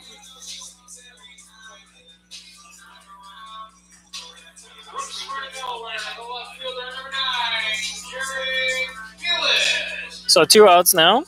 Trustin Riley still at second base, and it will be Jared Gillis to face Cam Guarino. Gillis with 2 hits on the day, looking for a third right here. First pitch from Guarino to Gillis. Taken on the outside corner for strike 1, and it's 0-1. Gillis' 2 hits came in the first and the 4th. He also flew out to right in the second and grounded out to second in the 6th. The 0-1 from Guarino to Gillis, as now he will call time before the pitch is thrown, as Cam Guarino is taking a while. Seems he is pretty concerned with Trustin Riley at second base. Riley taking a healthy lead. Watertown second baseman Andrew Bacon trying to keep him close. As the 0-1 to Gillis. Taken outside, and it's 1-1. Riley would be the go-ahead run at second as we sit tied 5-5 here in the bottom of the 8th. 1-1 count, 2 outs on Jared Gillis. And here it is. Inside. And it's 2-1. If Gillis can reach, it would be cleanup man Nick Lebraska on deck, the hottest Red Wing hitter, who is 0 for 4 tonight, so he is due. But Jared Gillis trying to take care of the situation by himself here. He awaits a 2-1 from Guarino, and here it is. Swing and a miss. He took a huge hack at that pitch and came up empty.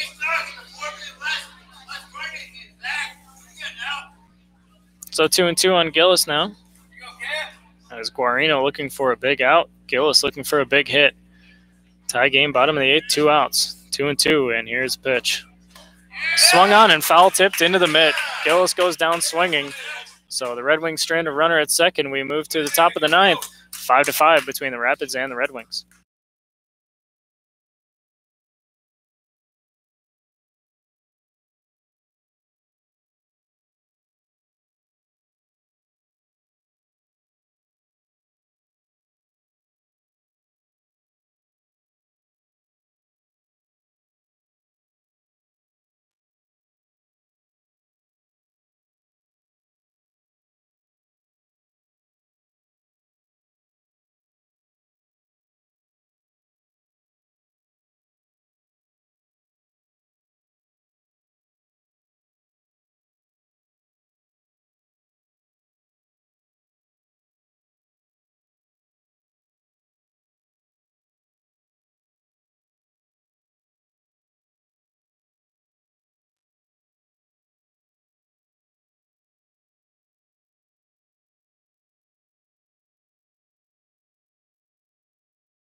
We go to the top of the 9th here at McDonough Park, 5-5 between the Rapids and the Red Wings. New pitcher on the mound will be right-hander number 32, Brett Super. And it looks like we will have some changes for Watertown as well, as we will have a pinch hitter for designated hitter Alex Mummy.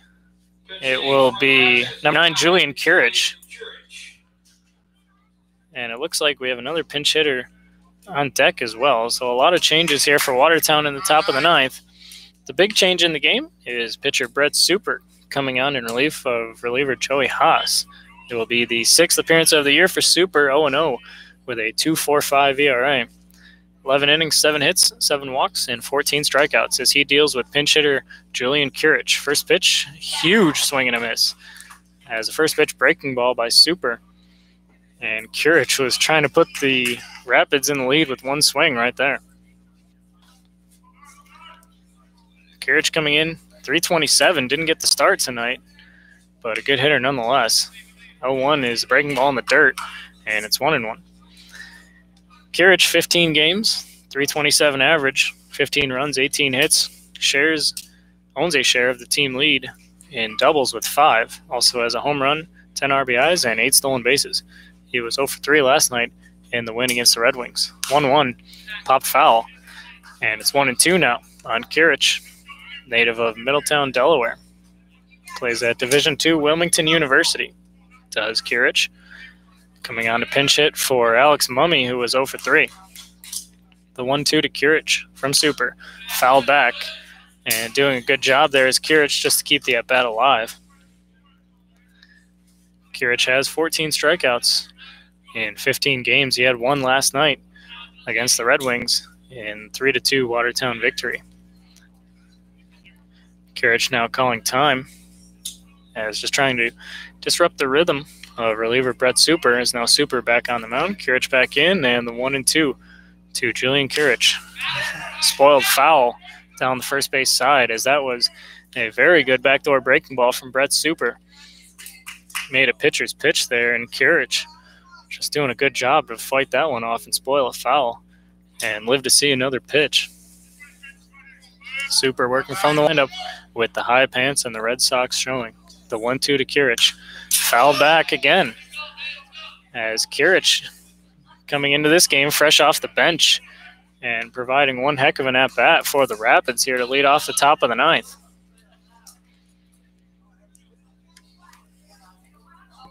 Kirich had a 4-game hitting streak that was snapped last night. And the 1-2 from Super to Kirich. Breaking ball in the dirt, and it's 2-2, as Kirich has been spoiling anything close here with 2 strikes from Super, and anything that's not close, he's been laying off. Super doing a good job, Kirich doing a great job as well. 2-2. Fouled back again, as Kirich just keeps fighting these pitches off, one after another, and we'll have another 2-2 pitch. It's one heck of a battle to start off the 9th between 2 guys who hadn't been in the game. 2-2 from Super to Kirich. Fouled off again, as home plate umpire chased out is fresh out of baseballs because Julian Kirich has fouled them all out of play. So home plate umpire chased out. We'll get some new baseballs, and we'll have another 2-2 pitch. Something's got to give here eventually. From the windup, the 2-2 to Kirich. Fouled again. A good fastball in the inner half. Kirich with a check swing as he chopped a foul towards his own dugout. Kirich now laughing with home plate umpire chased out. Chased out, probably saying, "You're wasting all my baseballs, man." From the windup, the 2-2 again. Swung on and missed. He finally got him on a breaking ball that was up and out of the zone. And after all of that, Julian Kirich is retired on strikes for the first out here in the top of the 9th. And we will have another pinch hitter, as it will be right-hander number 32, Michael Russell, coming into the game, as he will be hitting for left fielder Ben Maycock. Another good bat for the Red Wings that the Rapids that did not get the start tonight. First pitch to Russell is a breaking ball, strike 1. Russell coming in, hitting .350. He owns the team lead in hits and RBIs and shares the team lead in runs, doubles, and home runs. The 0-1 from Super to Russell. Swing and a miss. Another good breaking ball. And it's quickly 0-2 on Russell, native of Staten Island, New York. Plays at Division I Stony Brook, wearing his red cleats that he probably wore at Stony Brook as he awaits the 0-2 from Super. And here comes swing and a miss. 3 great breaking balls from Brett Super. Good morning, good afternoon, and good night. Sets Michael Russell down swinging. And there are 2 outs now in the top of the ninth, as finally we will have a scheduled hitter bat here. Bailey Lewis, the first non-pinch hitter of the inning. Number 9 batter will come up for his normal spot in the lineup. First pitch from Super to Lewis. Called strike. Another breaking ball, as Super has thrown more of those than fastballs since he's come in, and why not? It's been great so far tonight. The 0-1 to Bailey Lewis.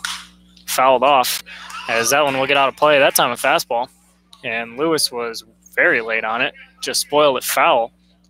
And it's quickly 0-2 on Bailey Lewis, number 9 batter for the Rapids here in the top of the ninth of a tie game, 5-5. Brett Super looking to strike out the side from the windup. The 0-2 pitch to Bailey Lewis. Outside with the breaking ball, as Lewis did a good job to lay off that one. It was another good breaking ball from Brett Super. That one just a little too far off the plate, as Lewis not chasing that one. It's now 1-2. And Brett Super from the windup. The 1-2 pitch. Called strike 3 with the breaking ball. Brett Super comes on in the top of the ninth and strikes out the side for the Geneva Red Wings. We go to the bottom of the ninth. Wings only need 1 to win it. 5-5 here at McDonough Park.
We go to the bottom of the ninth.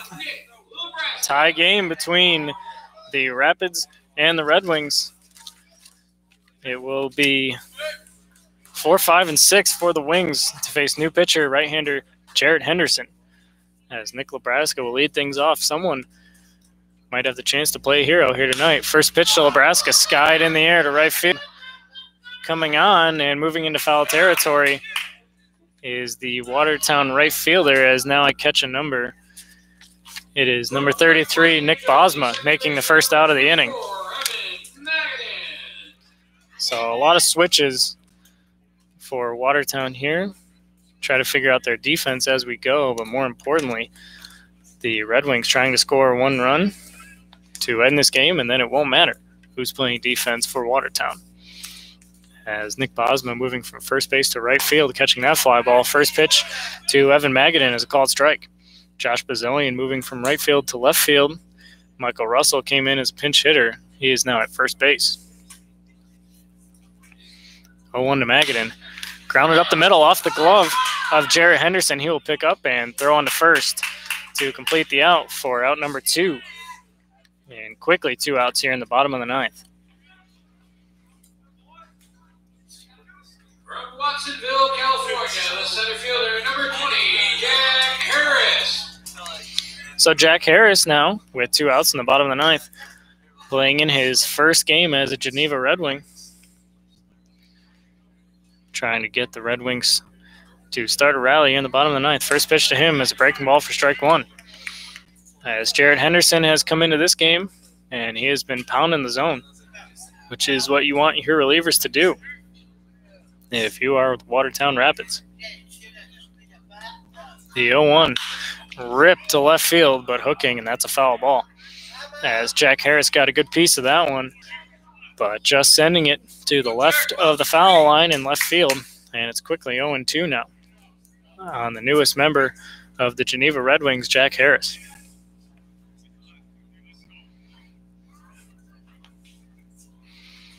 Henderson peers in for the sign. He has it. And the 0-2 to Jack Harris. Breaking ball, it stays up high, and it's 1-2 now on Harris. Harris 0 for 2 on the day.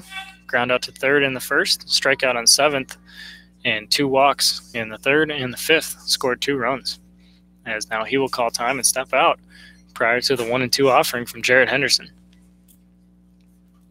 1-2 pitch. Called strike.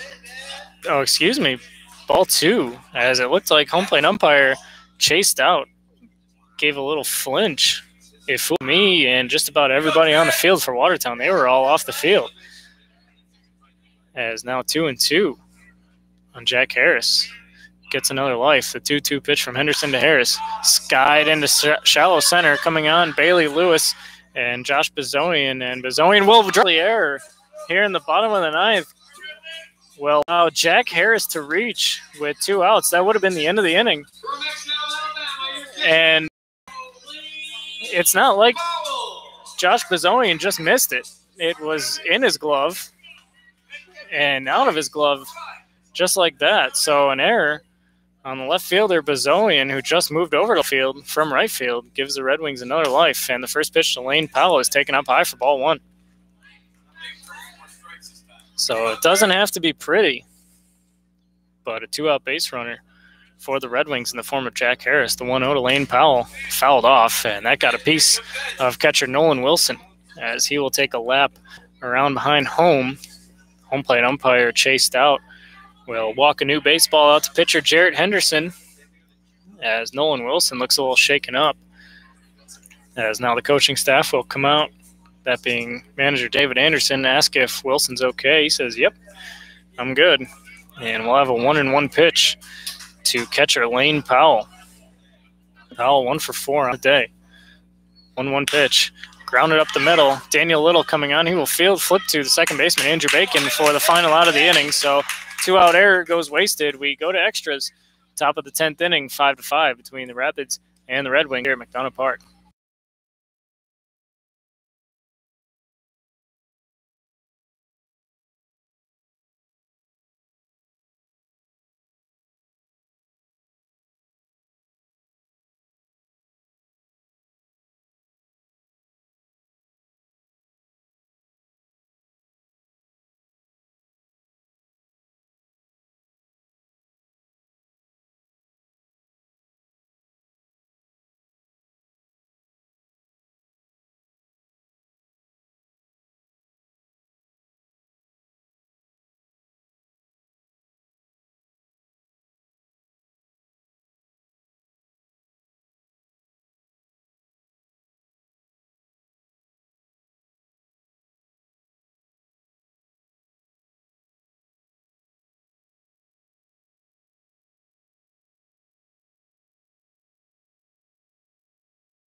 We go to the top of the 10th inning here at McDonough Park. Free baseball here in Geneva, New York, as we still have a 5-5 stalemate between the Rapids and the Red Wings that will require some extra time to solve this one. It will be the top of the order for the Rapids to face Brett Super.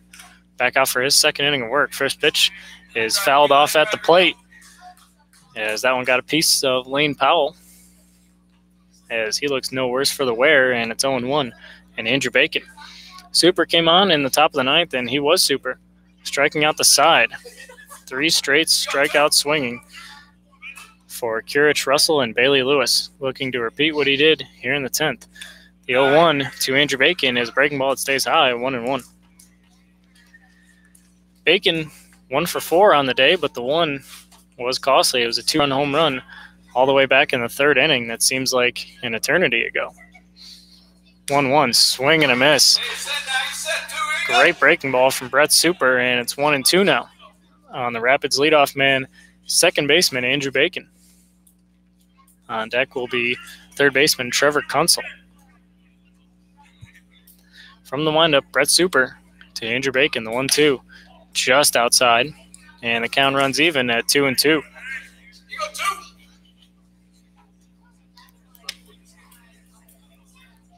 Game was moving along pretty quickly, as we're only not even 2.5 hours old. As 2-2 is called strike 3, a late call from home plate umpire, chased out, but a strike 3 call nonetheless sends Andrew Bacon back to the dugout, as Brett Super has faced 4 batters since coming into the game in the top of the 9th and has struck out all 4.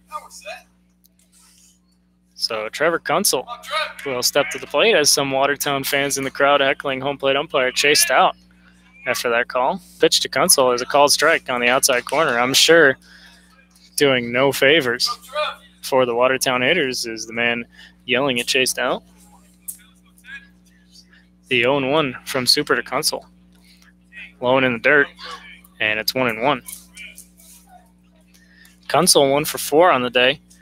He had a single in the 8th and came around to score on the 2-run home run that tied the game by Nolan Wilson. Aside from the single, he has struck out 3 times. 1-1. Just outside, and it's 2-1. As I said, the game was moving along fairly quickly. We're still not even 2.5 hours old. But working here in the 10th inning, 2-1 to Kunsel, swing and a miss.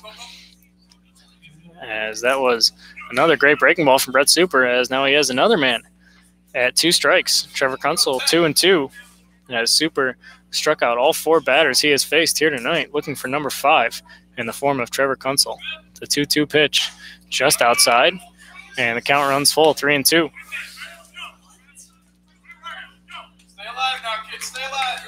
Kunsel looking good on base here in extra innings. Super looking to earn his 5th strikeout in as many batters. The payoff pitch, high and in tight, and that'll be a 1-out walk for Trevor Kunsel.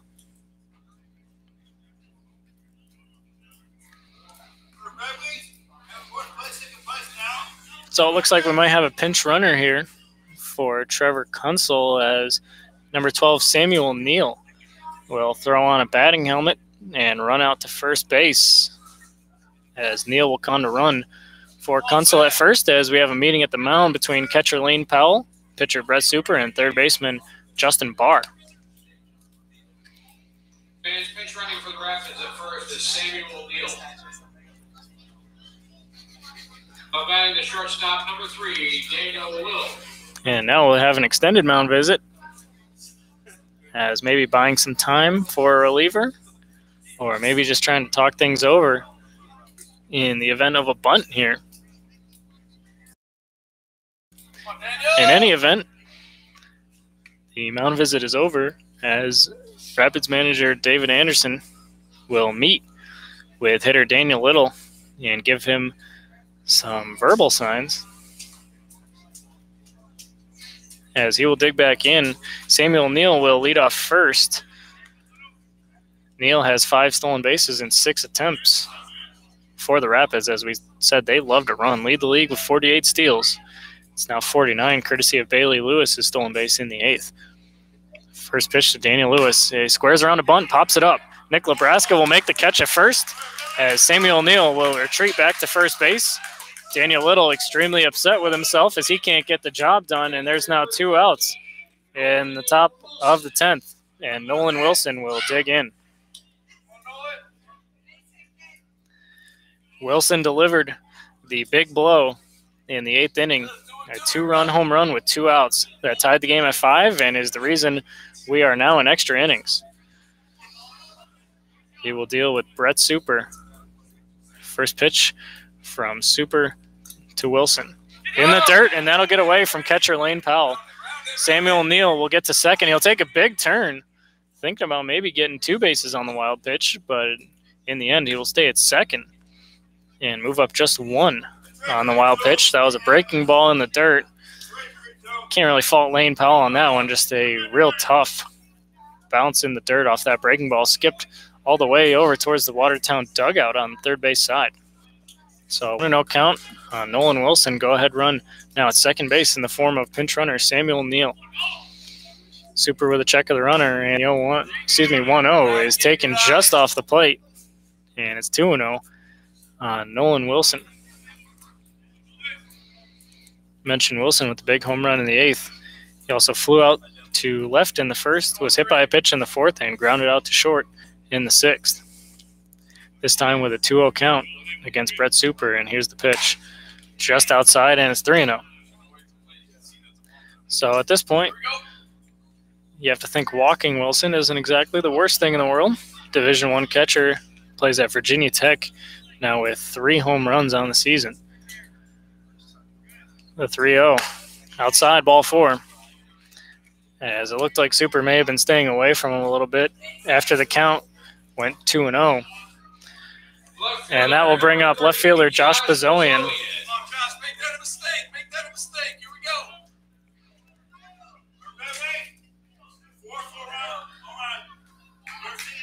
Bazoian digging in, first and second runners, top of the 10th, 2 outs, tie game 5-5.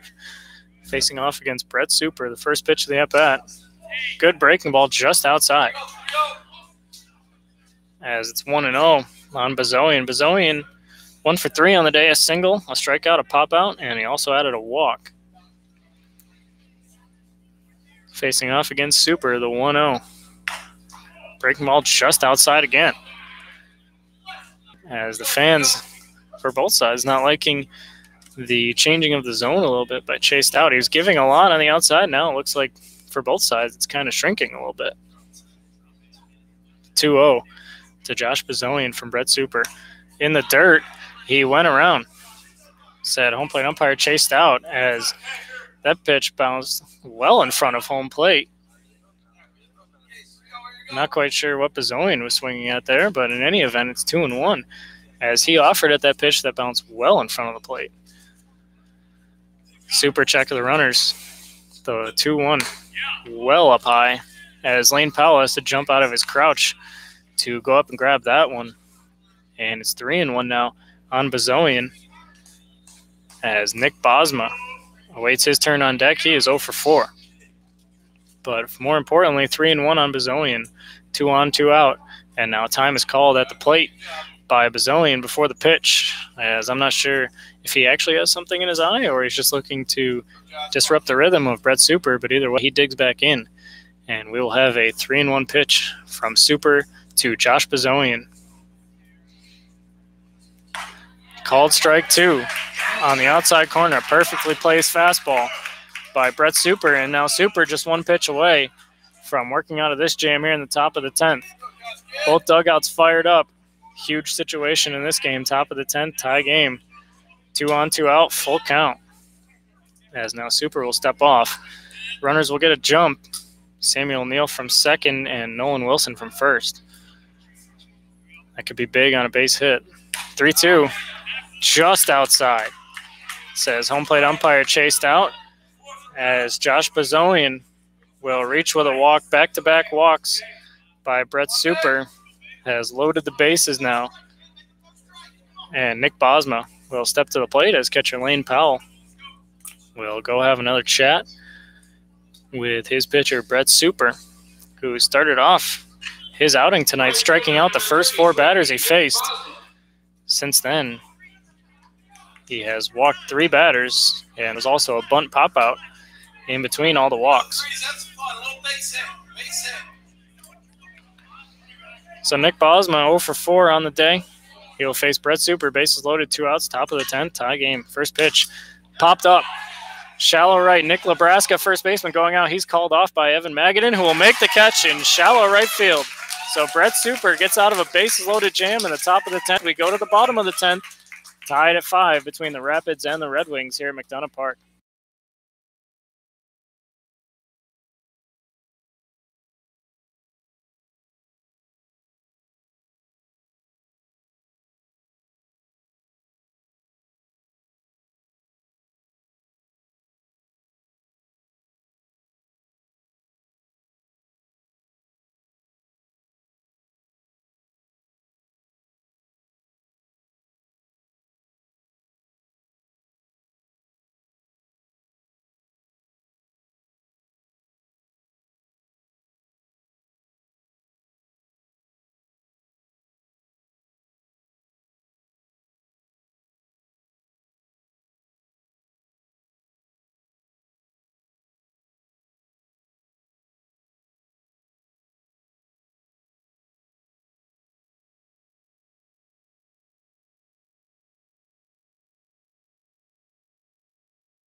We move to the bottom of the 10th inning.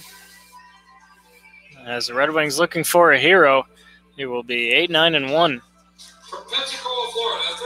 To hit here in the bottom of the 10th, led off by third baseman Justin Barr, who, if you remember back in the 5th inning, jumped at a first pitch and ripped an RBI triple in the left center field. Barr likes to go after that first pitch. We'll see if he does that again here off reliever Jarrett Henderson for his second inning of work. First pitch to Barr.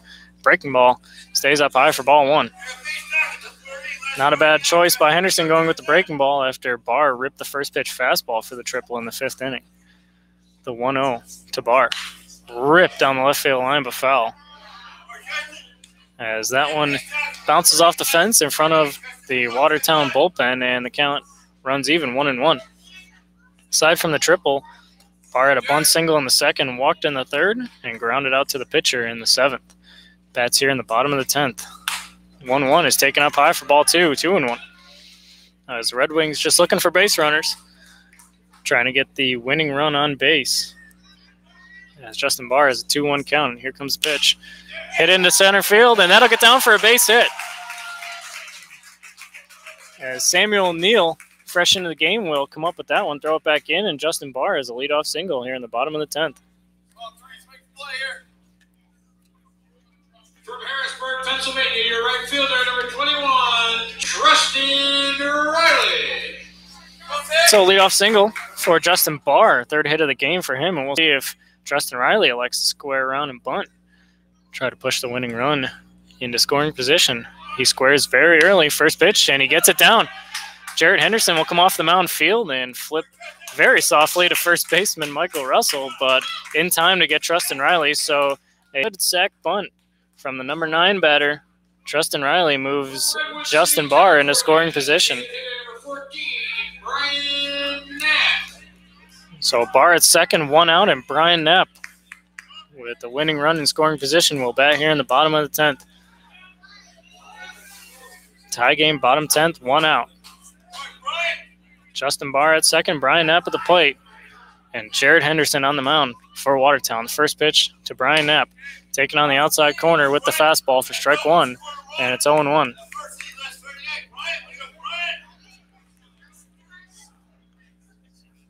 Knapp 0 for 2 on the day. He does have 2 walks and a sac bunt.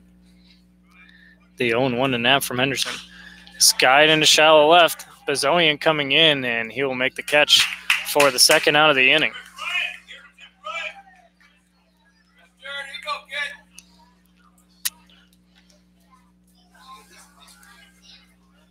So 2 outs with Justin Barr still at second base.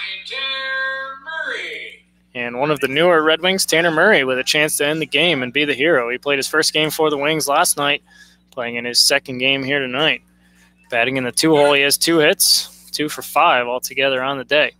Looking for his 3rd hit of the night that could possibly score Justin Barr from second and send the Red Wings home with a win. First pitch to Murray. Swung on and missed. He chased a good breaking ball from Jared Henderson, and it's 0-1 as Murray, upset with himself after chasing that one, will recollect his thoughts and dig back in. Murray hit .333 as a freshman at Division I UC Davis in the Big West Conference, looking for a big hit here. The 0-1 from Henderson. Breaking ball in the dirt, ball 1, as Nolan Wilson with a good stop of that one behind home to keep Justin Barr from moving up to third.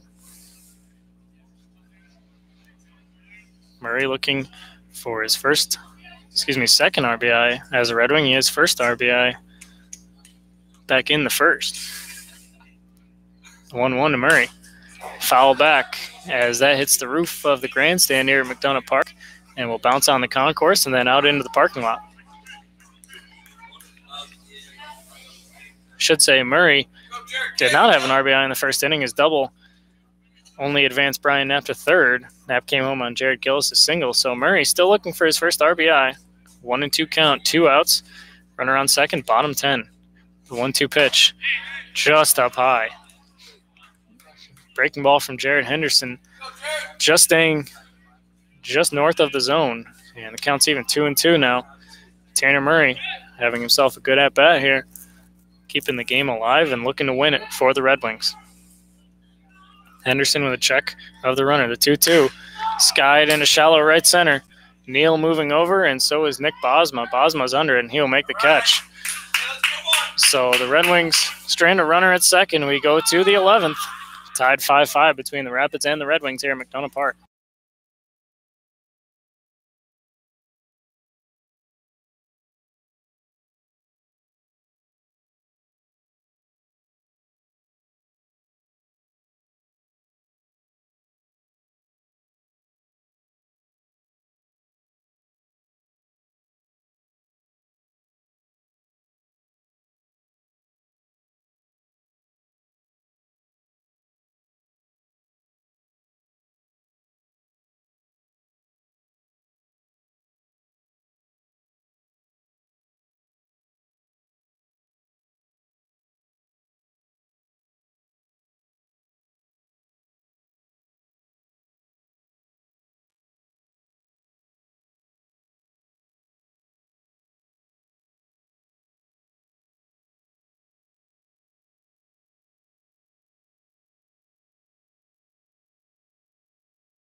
We go to the top of the 11th here at McDonough Park. Brett Super back out on the mound as he will face 7, 8, 9 in the Rapids order, led off by Julian Kurich, who came on to hit in the 9th inning and struck out swinging against Brett Super.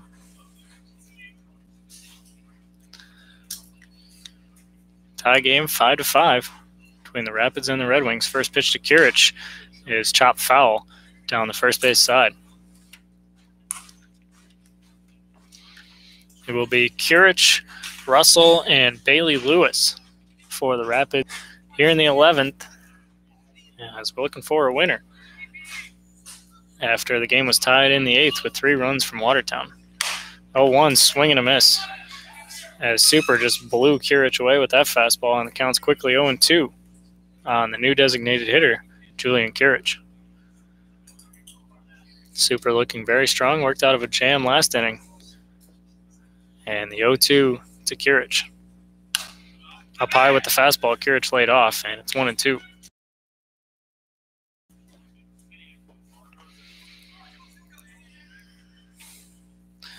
Super working from windup.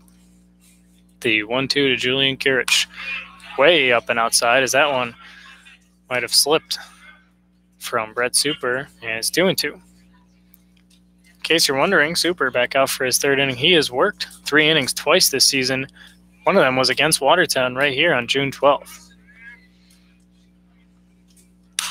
Pitch is fouled back, as the count will stay at 2-2 to Julian Kurich. On June 12th, against these same Rapids, Super pitched 3 innings, 4 hits, 3 runs, 5 strikeouts.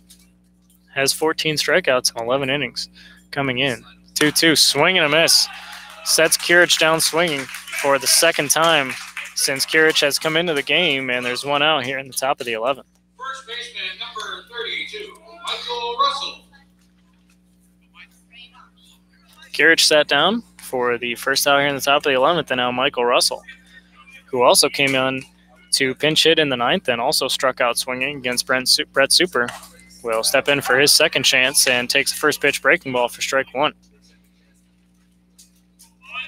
Super, if you remember, came on and struck out the first 4 batters he faced in this contest in the 9th and 10th innings. 0-1, another breaking ball, and another called strike. And quickly in a hole 0-2 is Michael Russell. Super looking for his 2nd strikeout of Russell from the windup, the 0-2, way outside with the fastball. And it's 1-2.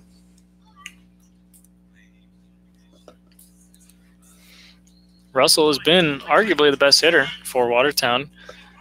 .350 average in 15 games, owns or shares the team lead in 5 categories offensively. 1-2, swing and a miss. Got him on a nasty breaking ball. Ball gets away from Powell. He will pick it up and throw down to Nick Lebraska at first to complete the strikeout. And Brett Super has struck out Michael Russell for the 2nd time in as many chances. So this inning going eerily similar to how the 9th went, when Super came on, struck out Kurich, struck out Russell, and struck out Bailey Lewis. To start the 11th, he has struck out Kurich and struck out Russell. See if he can repeat it here as the first pitch to Bailey Lewis is taken outside for ball 1. Lewis has 2 hits on the day, also has a stolen base, as he is also flied out to center and struck out swinging against Brett Super. The 1-0 outside, and it's 2-0.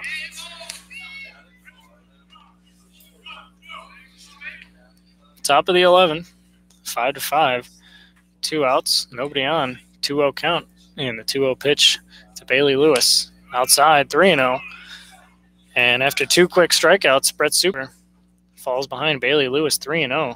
Don't want to put anybody on here as the top of the order. Andrew Bacon is waiting on deck. The 3-0 from Super to Bailey Lewis, taken on the inside corner, and it's 3-1. Lewis coming in hitting just .217, but he does have 2 hits tonight. Also has 2 home runs on the season.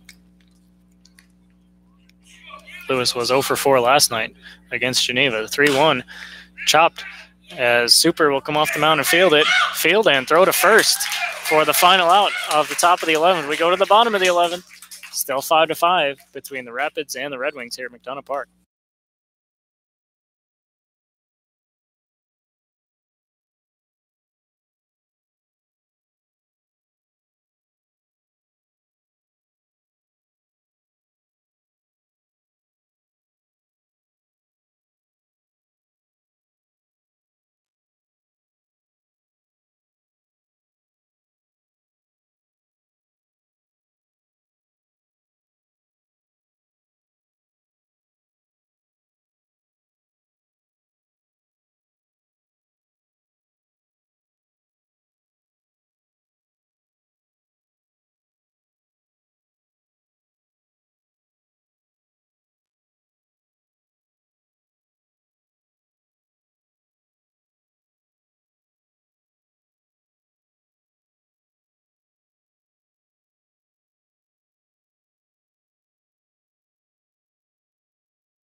We move to the bottom of the 11th here at McDonough Park. Geneva still needing 1 run to win this one.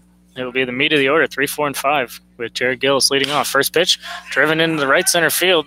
Coming on and making the catch is the right fielder for the Rapids, as Jared Gillis is retired on 1 pitch here in the bottom of the 11th. From New Orleans, Pennsylvania, first baseman number 31, Nick Lebraska. So 1 out on 1 pitch in the bottom of the 11th, and Nick Lebraska, cleanup man, will step to the plate, as he is due for a hit. He is 0 for 5 in the game tonight. First pitch to him is chop foul towards the Watertown dugout, and it's 0-1.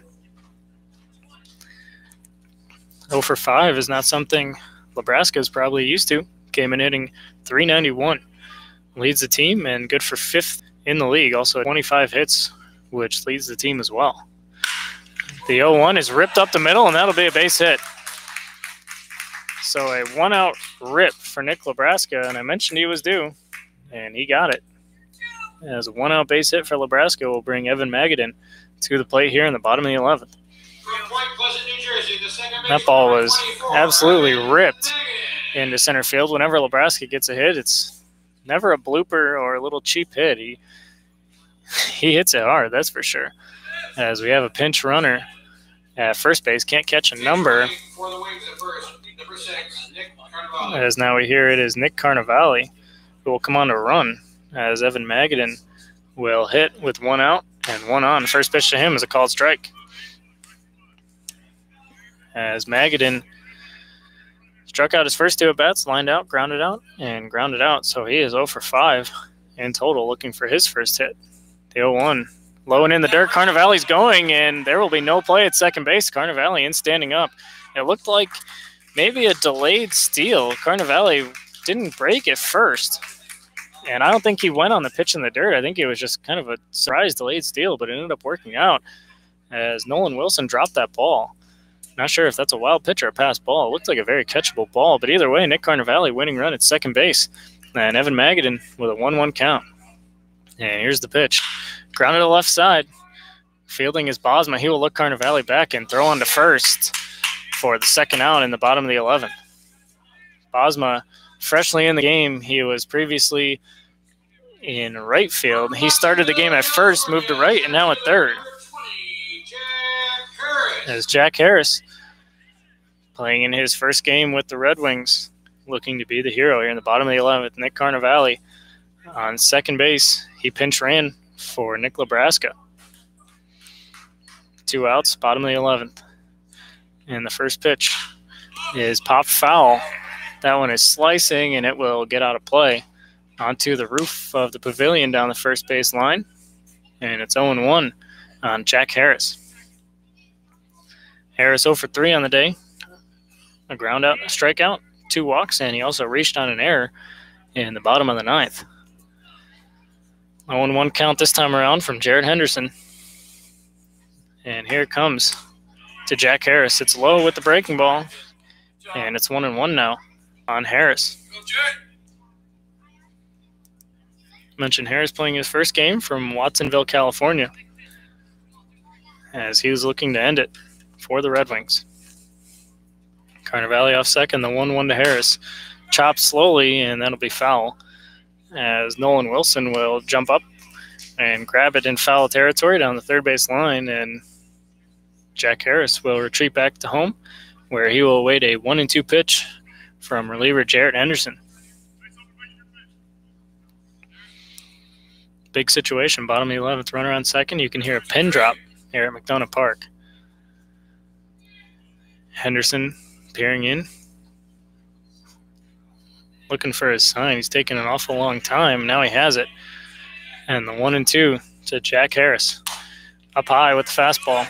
Good take by Harris. As Henderson tried climbing the ladder, Harris wouldn't bite, and it's 2-2 now on the Red Wings center fielder, Jack Harris.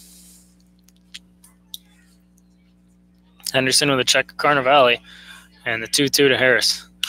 Popped up That one is getting out of play, and it will get out of play as it lands just on the concourse as catcher Nolan Wilson shed the mask and gave chase to that one, but just landing foul and getting another life is Jack Harris. Good at bat here by Harris, fouling off a few pitches. He awaits the 2-2 from Jared Henderson. Check of the runner and the pitch. In the dirt. Good block by Nolan Wilson, but he didn't know where it was. As count now 3-2. That was pitch in the dirt. Wilson made a great block. He kept it right in front of him. He was basically sitting on home plate. Wilson jumped up as if it got by him. But in fact, he made a perfect block and just didn't know it. So Carnivale cannot advance. And it's 3-2 now on Jack Harris. Check of the runner and the 3-2 pitch. Taken outside for ball 4. And Jack Harris has his third walk of the game, and that will bring catcher Lane Powell to the plate. As now we'll have a mound visit for the Rapids. Maybe just talking things over here, as I don't think there's anyone throwing in their bullpen. But we'll just have a quick chat as it's a 5-5 game. Bottom of the 11th, 2 outs, 2-1. Runner on second is Nick Carnivale. Runner on first is Jack Harris, but Jack Harris doesn't really matter right now, as if Nick Carnivale were to touch home, the game would be over. So he's the one that really matters, as catcher Lane Powell will retreat back to the batter's box, as manager David Anderson will retreat back to the dugout. And Powell will dig in with a chance to win it. As now Powell looking for his second hit of the day. Face Jared Henderson. First pitch to Powell. Taken on the inside corner with a breaking ball. And it's 0-1. Powell is singled, reached on an error, flied out, struck out, and grounded out. Looking for a big hit here. Potentially win the game. Carnivale with good speed at second. The 0-1 to Lane Powell. Breaking ball, it stays up high, and the count's even 1-1. Powell looked like he wanted offer at that one, but laid off. And the count's even 1-1. I mentioned Carnivale with good speed at second. He leads the team with 6 stolen bases. The 1-1 to Powell. Right down the middle. And it's 1-2 on Red Wings catcher Lane Powell.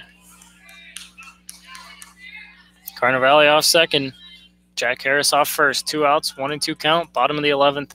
5-5 between the Rapids and the Red Wings. Jared Henderson has a sign, and now Lane Powell will call time at the last second, as he will collect his thoughts, dig back in, and now we will have a 1-2 pitch from Jared Henderson to Lane Powell.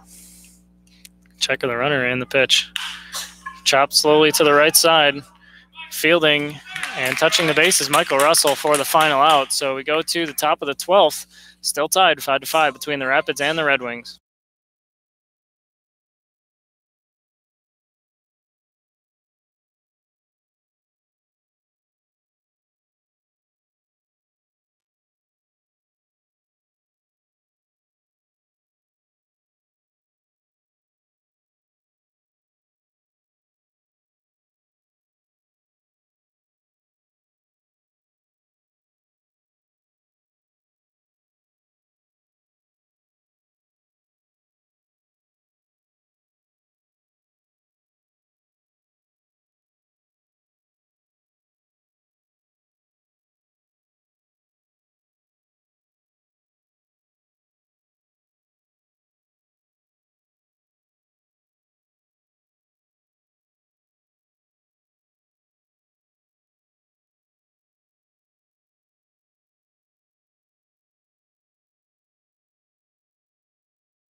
We go to the top of the 12th here at McDonough Park.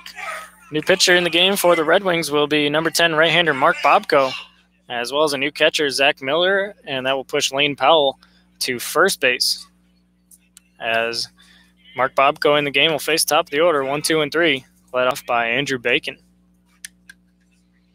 First pitch from Bobko to Bacon. It's taken outside for ball 1, and it's 1-0. Bobko making his fifth appearance of the season, 0-1 with a 12.15 ERA. His one loss coming against these same Rapids on June 12th right here in McDonough Park. The 1-0 from Bobko to Bacon. Driven deep in the air left field. Gillis going back. He's at the wall, and he makes the catch just as he runs into the fence on the warning track in deep left field for the first out of the top of the 12th.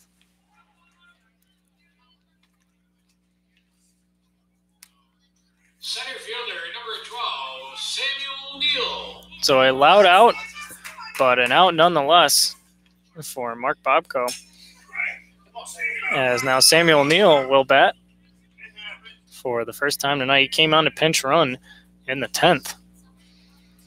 First pitch from Bobko to Samuel Neal. Shows bunt, and he bunts through it for strike 1. Mentioned Bobko has pitched in 4 games, 6 2/3 innings, 9 hits, 9 runs, 7 walks, and 3 strikeouts. Last worked on June 21st at Jamestown. The 0-1, he drops down for a sidearm delivery and delivers that one outside. And the count's even 1-1 on Samuel Neal. Came on to pinch run for third baseman Trevor Kunsel and then moved into center field, did Samuel Neal. The 1-1 from Bobko. Swing and a miss. Swinging over the fastball was Neal, and it's 1-2 now on Neal.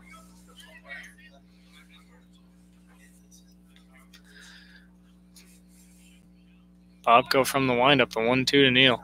Drops down again, and the pitch is fouled off, and that got a big piece of catcher Zach Miller. As he looks shaken up, does Miller. Home plate umpire Chase Stout will walk a new baseball out to Mark Bobko as Miller tries to shake that one off. Miller is fresh in the game off the bench, and he is rudely greeted with that foul ball. Not quite sure where that caught him. I think somewhere on the arm, if I had to guess. But he is back behind home plate as home plate umpire Chase Stout will walk behind the plate as he will dust off the plate, and we will have a 1-2 pitch from Mark Bobko to Samuel Neal. As home plate umpire Chase Stout gives a little tap of the mask to Zach Miller, as both of those guys, catchers and umpires, they know what it's like to get hit by foul balls. It's not fun, that's for sure. The 1-2 from Bobko to Neal. Swing and a miss. He struck him out swinging for the second out here in the top of the 12th.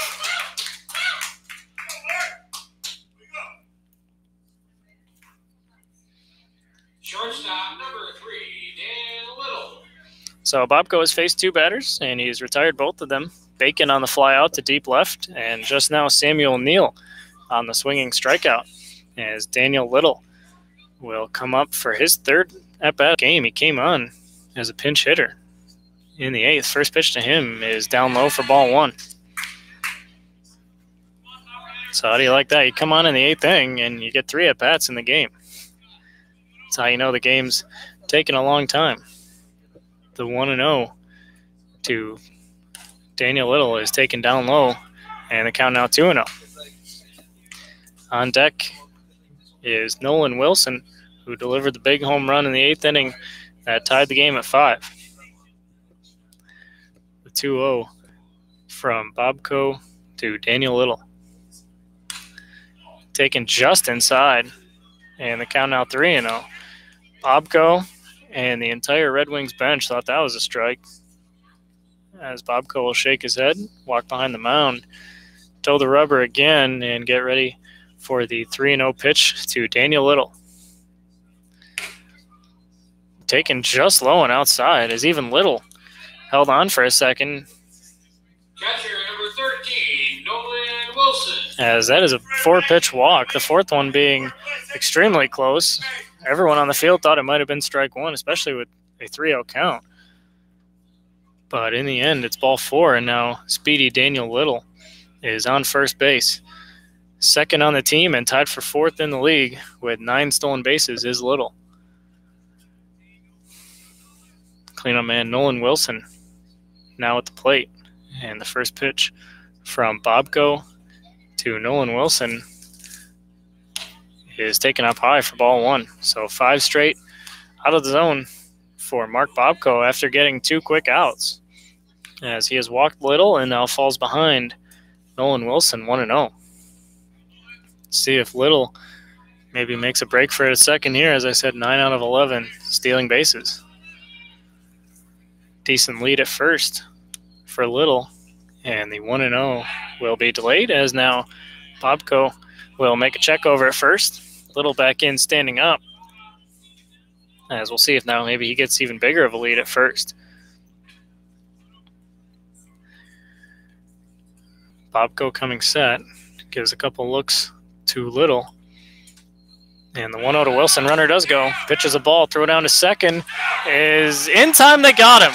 Zach Miller with a rocket down to second base to catch Daniel Little stealing for only the 3rd time this season. And we go to the bottom of the 12th. Red Wings looking to build off that momentum as they look for a run. We are tied 5-5 going to the bottom of the 12th here at McDonough Park.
We go to the bottom of the 12th inning at McDonough Park. Still 5-5 between the Rapids and the Red Wings. We have a new pitcher and a new catcher in the game for the Rapids, as they have made a ton of changes here in extra innings.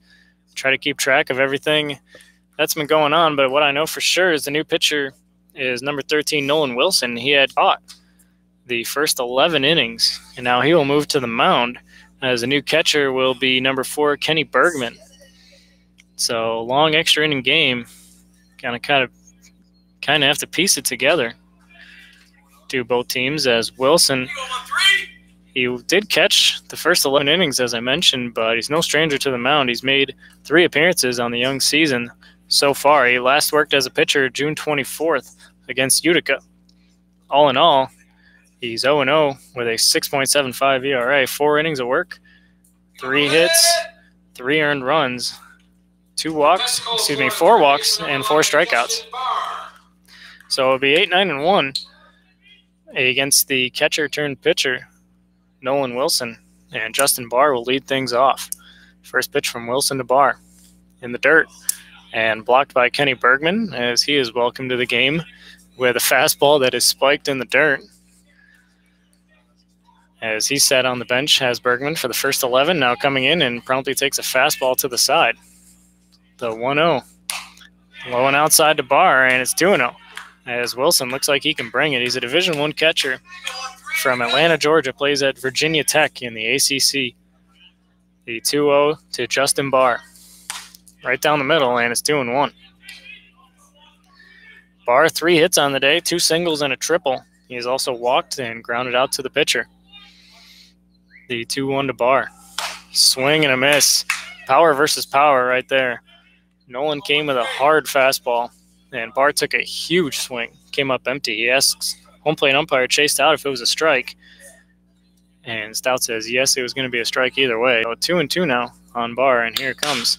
Grounded up the middle, and gloving it is Daniel Little. And what a play by the Rapids shortstop. He had to go a long way to get that to his left. Threw across his body to get the speedy Justin Barr for the first out of the inning. So quickly 1 out in the bottom of the 12th, and now Trustin Riley will come to the plate. Riley with 2 hits on the day, the latest coming in the 8th inning. First pitch from Wilson is low and outside for ball 1.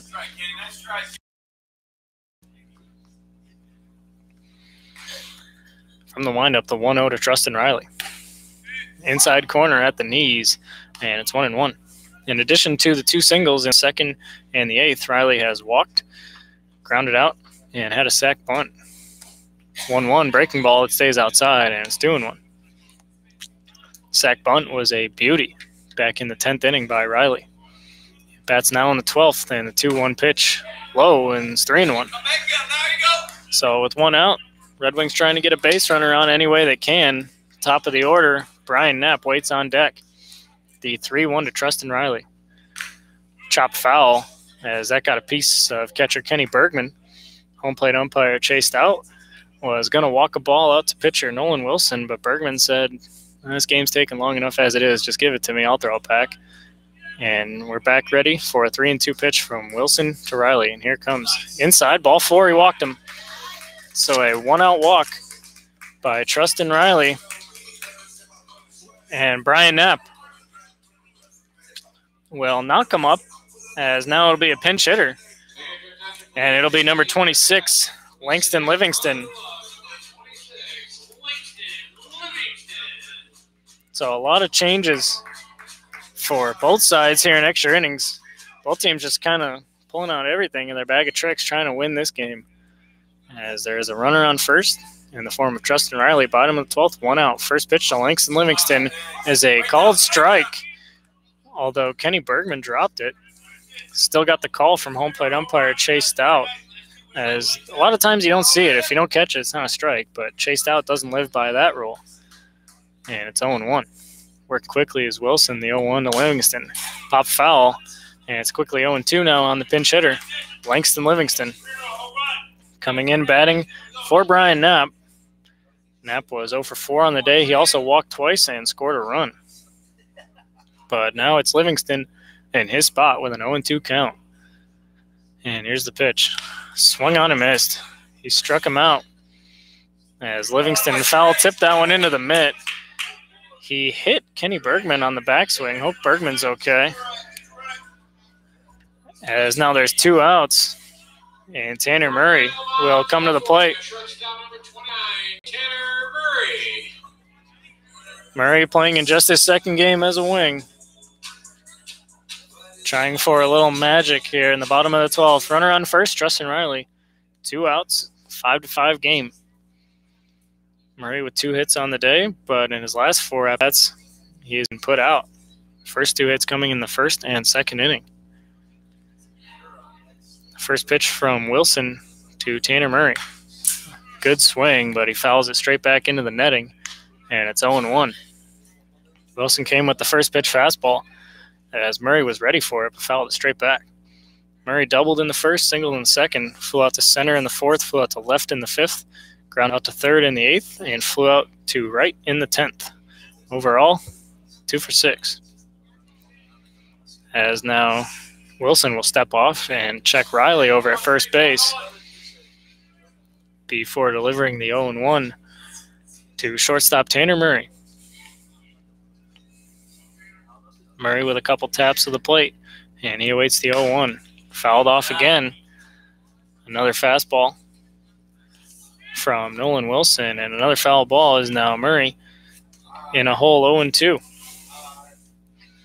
Murray hit .333 as a freshman at Division I UC Davis. And he's looking for a clutch base hit right here. 0-2 between Nolan Wilson and Tanner Murray. Trustin Riley off first, 2 outs. Bottom of the 12th. Runner goes. 0-2 is chop foul down the left field side. As Trustin Riley had a pretty good jump on that pitch, as Nolan Wilson didn't pay much attention to him, but the pitch too close to take for Tanner Murray as he just wasted it foul down third base line, and the count remains 0-2. Now Wilson will step off as he's not quite on the same page as Kenny Bergman, as he will toe the rubber again. Tanner Murray will dig back in and await the 0-2 pitch from Nolan Wilson to Tanner Murray. Trustin Riley off first. And the 0-2. Swung on and missed. Climbed the ladder with the fastball. And we will go to the 13th inning. Still tied 5-5 between the Rapids and the Red Wings.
We move to the top of the 13th inning. Still tied between the Rapids and the Red Wings, 5-5. As Mark Bobko back out for his second inning work, he'll face 4, 5, and 6 in the Rapids order, led off by Nolan Wilson, who started the game as the catcher, now in the game as a pitcher. So the Rapids forfeiting their designated hitter by moving a position player into pitch as the first pitch is taken high for ball 1. I blame Wilson for us still being here. He hit the home run to tie the game in the 8th inning.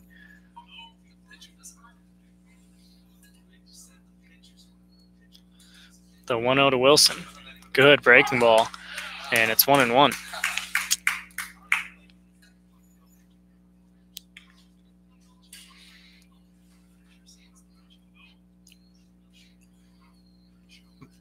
Mark Bobko from the windup, the 1-1 to Wilson.